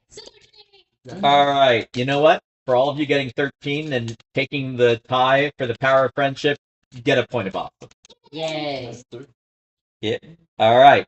So, the resistance was a stick on this. Okay. Point of awesome is that just a point of effort? Yeah. Yeah. Yeah. Okay. Yep, you get an additional effort. Yeah, All that's right. what I thought. So, you basically beat it by 7. So basically, yeah. All right. Given that this is more of a narrative, I'm not going to give any like further assets or conditions or anything like that. You guys all succeeded. Mhm. You all succeeded well. So the reward is not an additional ephemeral asset because we're getting close to wrap up anyway. Yeah. It's going to be. I'm going to give you the win. Mm-hmm. So the final win. Basically, you figure out that if you go to the Officer Jones, Mhm. who is known as a straight-laced, no-nonsense policewoman, with your notes Yeah. and your evidence, and you bringing witnesses from the dock, that she has enough that she is actually able to get the district attorney to issue search warrants, and from that, they are indicted. The whole dirty ring of police are indicted, arrested, and eventually found guilty of several crimes, including they find when they search one of the murder weapons. Is that my prince? Wait, guys, One of come on. those right now. I'm missing a die. Calm, Steve. Okay, give us a second. We have a die missing. Is that one? Maybe. The prince of yes, the prince blood dice Yes. definitely had a one. Yes. Had a D6. Well, you definitely won it, but let's get back into the scene. We're wrapping up. Mhm. All right. So, they are found guilty. During the search, they find one of the murder weapons that killed Yeah. Andrew. And basically, you had on you some of the bullets that were used to kill you. They were mixed in with your bones. And they're That's able to match that, and thus you are able to solve the murder. Mhm. Once your murderers are sentenced, Yeah. a light appears, Okay. and you have a choice, Andrew. Yeah. You are being given a choice to let your spirit rise up from your bones, from your skeleton that is undead, and go on to whatever awaits on the other side of that light. Or, in this moment, you can choose to stay in this world and see if there's any other unfinished business you can take care of as an undead skeleton detective. What does Andrew choose in this moment? I think I'm gonna stay. All right. And as you make that determination in where your heart would be in your rib cage, the light gradually fades.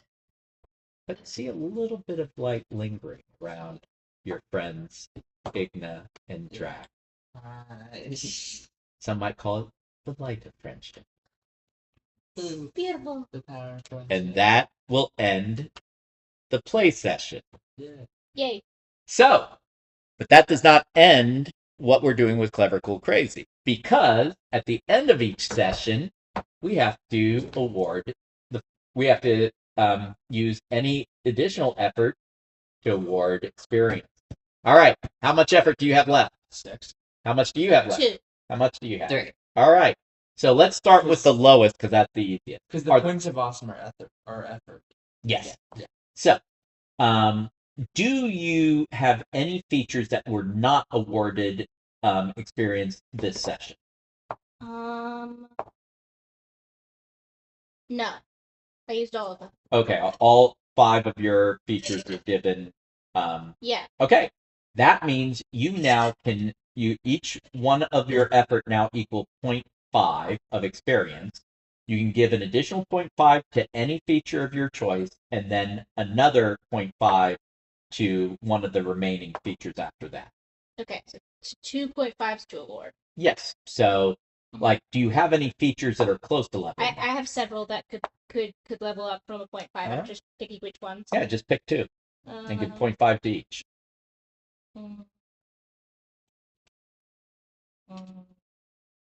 I used a surprising amount of Fantasy City Girl, so I think I'm gonna let that level up to 2. Excellent.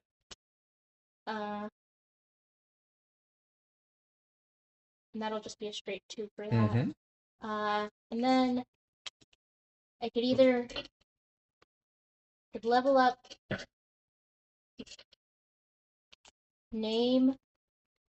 You know what? I think actually leveling up name would make a lot of sense, because now I'm getting more renowned because I was part of this whole thing. True. This probably kind of established a name for myself. Mm-hmm. So I think I'm leveling up. I have become more ingrained and ingratiated in my magical town, the city that I live in. I agree. And more well known because of that. I think that fits the best too narratively. So that's what I'm gonna do. Mm-hmm. All right. Very good. Now the next one, you've got 3. Are there any features you did not use this session? No. All right. So you can give 0.5 to 3 of your features. So which 3 are you going to give 0.5 to? I think, like you said, my name, because the whole being part of this thing and this huge breakdown of, so that'll make that a 2. Now I should add, I should have mentioned this before. You still may want to do this. The other ways you can use features experience is you could save it to add a new feature, or like if you want to add a feature at level 1, you have enough. You could make 1 new feature, or you could use it to remove or lower an enduring condition by 1. But I don't think anyone's got any enduring condition, so that doesn't apply. So just to double check, you didn't want to add any features. No. Okay.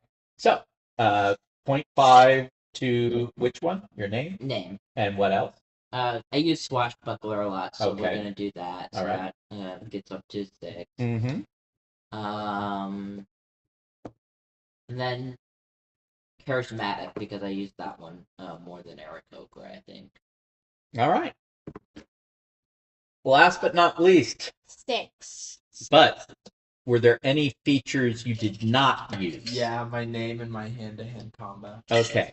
So you should I add. wanted to fund some, but I didn't. Hey, that's They were 1 and 2. Yep, that sometimes happens. All right, so add a 0.5 to each of those. Okay. Okay. And now you can add a 0.5 to 4 of your features of your choice. So basically, you can add another 0.5 to all of your features but 1.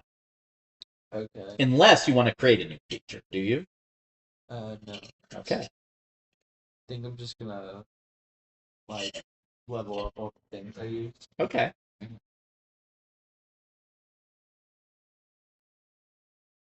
that okay? Yeah. Yeah. That's perfect. It's your points, man. Yep. You can add 0.5 to 4 of your 5 features after you added the 2.5 to the ones you hadn't used. So basically, the 2 you hadn't used definitely have to go up to 0.5. So first, you have to add experience to ones that have not had unit of experience added. Then once they've all been leveled by 0.5, you can start adding to ones of your choice with whatever's left. I'm gonna add my last 0.5 to my name. Okay. Excellent. So I'm just Why curious. So what are the numerical values of your features now?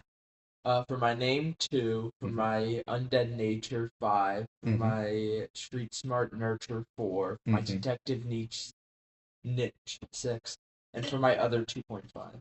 That seems very Hand-to-hand appropriate. combat. Yeah. How about yours? My name is now 3. My nature is now 5.1. My nurture is now 2, 0.